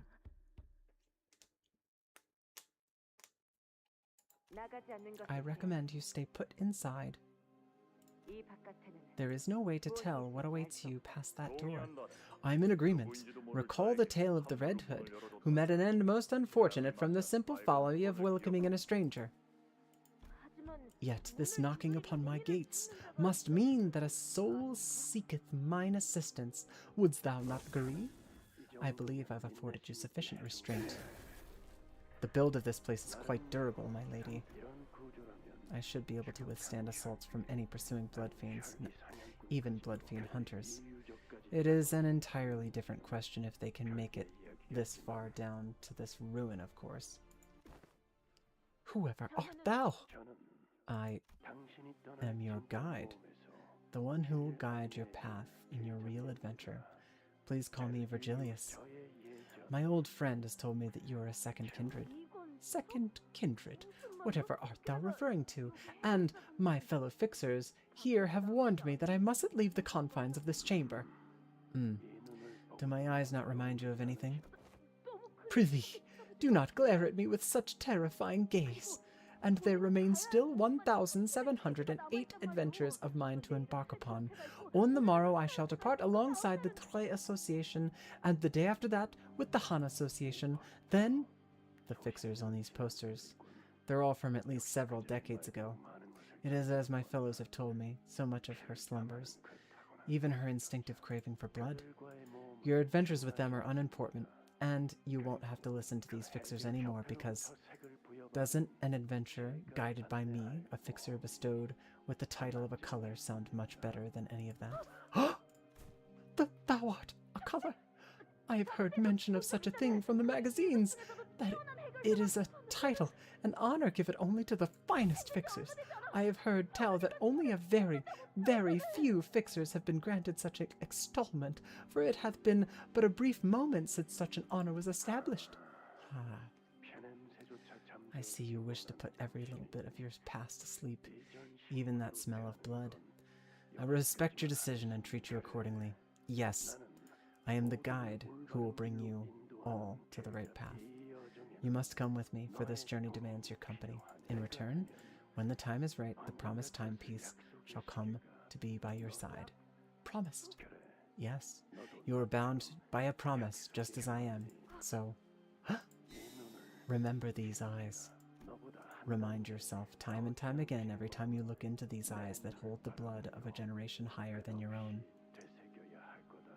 I did specifically ask way earlier if Virgilius was a blood fiend, and I thought somebody had told me that Virgilius is not a blood fiend, but Virgilius is a first kindred. I have nary a clue as to whatever it is that I speak of the promise that will one day return to you when the time is right. Remember it, so that the unforgettable promise will one day return to you, so that you may keep it when the time comes, even as it eludes you now. That is the condition of your adventure. If you are willing to accept these terms, then speak your name to me. Don Quixote. Thou mayest know me as Don Quixote. No, that is not my name. Indeed, Sancho. For all that passion you joined with adventure, you were nothing but a pretender with a borrowed name. There was but a singular path in your adventure, the path laid by his teachings. Sancho, I have conceived an idea most ingenious.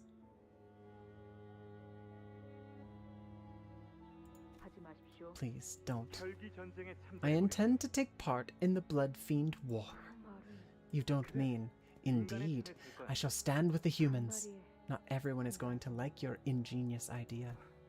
Odd. You sound rather unsurprised by my suggestion. Did you know that I would suggest as such? I had a feeling that you'd be saying something like that soon.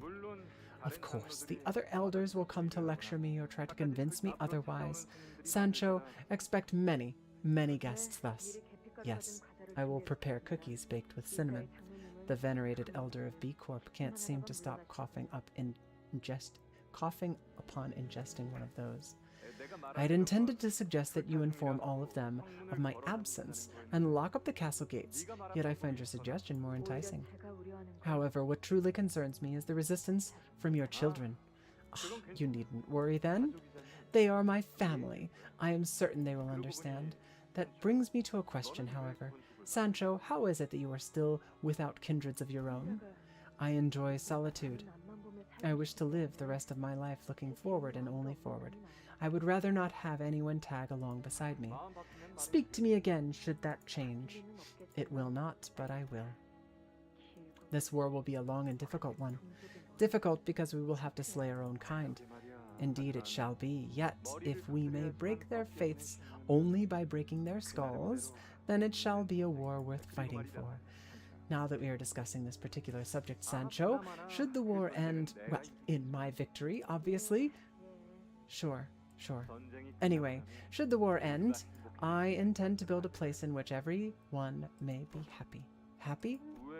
What is that expression on your face? It has been eons since that word left my lips. Do you recall that place, this amusement park she spoke of, the place where people scream and shudder, not from fear but from joy? That is the kind of place I intend to build. I still don't quite understand how one screams from joy. In that land, Sancho, there won't be any wearisome battles to fight, no constant fear of getting devoured. There shall only be laughter. Laughter. Though I was not a part of your family, I suppose, I had once looked forward to the realization of his ambitions, as an observer, of course. In this binary world, which has availed us with only two choices, to slaughter humans or hide underground like rats, he alone was the dreamer who conceived of a third option. Yet, that was no laughter I saw there. They were wailing, wailing so intensely that it had long turned into something that only resembled laughter. Let us out of here or crush our heads. No, you won't be leaving this place. You won't find death either. Many, many guests will be lining up to pay a visit to Manchaland soon. You recall your missions, yes? Though it's been 200 years, I don't suppose you had a moment to go by without remembering them. Humans, here again? It's a festival. The festival's not over. Can people change? I had once thought they could. A long, painful battle lies ahead of us. The blood fiends that will hate and despise us will be countless. Their hatred will be inconceivable. They will call us traitors to our own kind. They will claim that our nature cannot change, that our existence is destined to prey upon humans, something they accept as an immutable truth. We will be forced to sever our bonds with whom we have shared our suffering for centuries, those who we feel the same disease that ails us. Or only kindred spirits in this lonely world. Thus now is your final chance. If you do not wish to participate, if you refuse, then I will not stop you. I refuse. Has she gone mad? Wait, really? I know you won't let me go anyway. Just as a child cannot stop being an offspring of their parent, even if they wish they were. On that day, when the machine purge took place, I was already a dead man. The will of the Father is the will of my own. I haven't had the chance to sharpen my scissors as of late. I'll enjoy this. Very well. What of you, dear Dulciana? Oh, do as you will. I'm very glad to have my children stand by my side. Worry not, for I'm the strongest there is, as you must all be well aware. Instead, worry about what is to come once the war ends in our victory. Worry about our lives thereafter, about how we will live on. Well, how will you live on? I do not know as of yet. However, I suppose we should be able to lead a more joyous life than we do now. To live without our fates bound to murder of a fellow living being. Wouldn't you agree that such a life would be a better one? You have finally returned to me, my Sancho. That's the real Don Quixote. What joyous day this is, to have all my children by my side once again. Have you said your greetings? You do not know how much we have longed to see you again, Sancho. What have they done to you? Ah, this. When I could no longer count the number of stakes that have broken my flesh, when the counting itself lost its meaning, I saw a light in the sky, and this melded into my body. A light in the sky? Could he be talking about the Golden Bough? Then there must have been a lobotomy corp branch here, and the Golden Bough within resonated with his. Donathan Quixote. Don Quixote slowly walked towards the man who spoke in a sedate voice. That's the Fathoms of Ego. We should go after her now. We woke up from our dumbfounded silence at the sudden turn of events and hurriedly followed her inside. Damn, son. I am super excited to do this. Straight up, I wanna dive into Manchaland. My work starts in an hour and change, though, and I think I'm gonna need to call it here. This gives me something that I'm genuinely really excited to look forward to. So, You know, if you're in the Discord, you'll see me, you'll hear me, I'll be around, but I won't have time to stream next week. I will be back shortly thereafter, and we'll continue Don Quixote's Canto, which I'm fucking loving. I love this. I love this. This is so cool. It's so fun. Yeah, I'm really, really enjoying it. I think so far, I feel as though the cantos have gotten better and better. I think we had a bit of a hiccup in Canto 6. I do feel like Canto... This is Canto 7, right? I do feel like this canto is significantly better than the last canto. So far. I mean, it might get better, but god damn it, I'm really enjoying this canto so far. No, we've done this before. I've done this enough to know that there is no such thing as a quick in and out. Yeah, Canto 6 was kind of disappointing, considering how lit was it. God damn it, now I'm getting confused. Canto 5 was Yi Sang's, right? And then we had Canto 6, or wait, Canto 5 was the C, yeah, where we got Et. Yeah, Canto 5 was lit as fuck. But yeah, I can't start a dungeon right now, just because I know I don't have the time for it. But I'm gonna go eat lunch, and I will see you guys. I'll see most of you guys just around. So love you. Have a wonderful rest of your day, and yeah, do something nice for yourself. I'll see you later. Bye.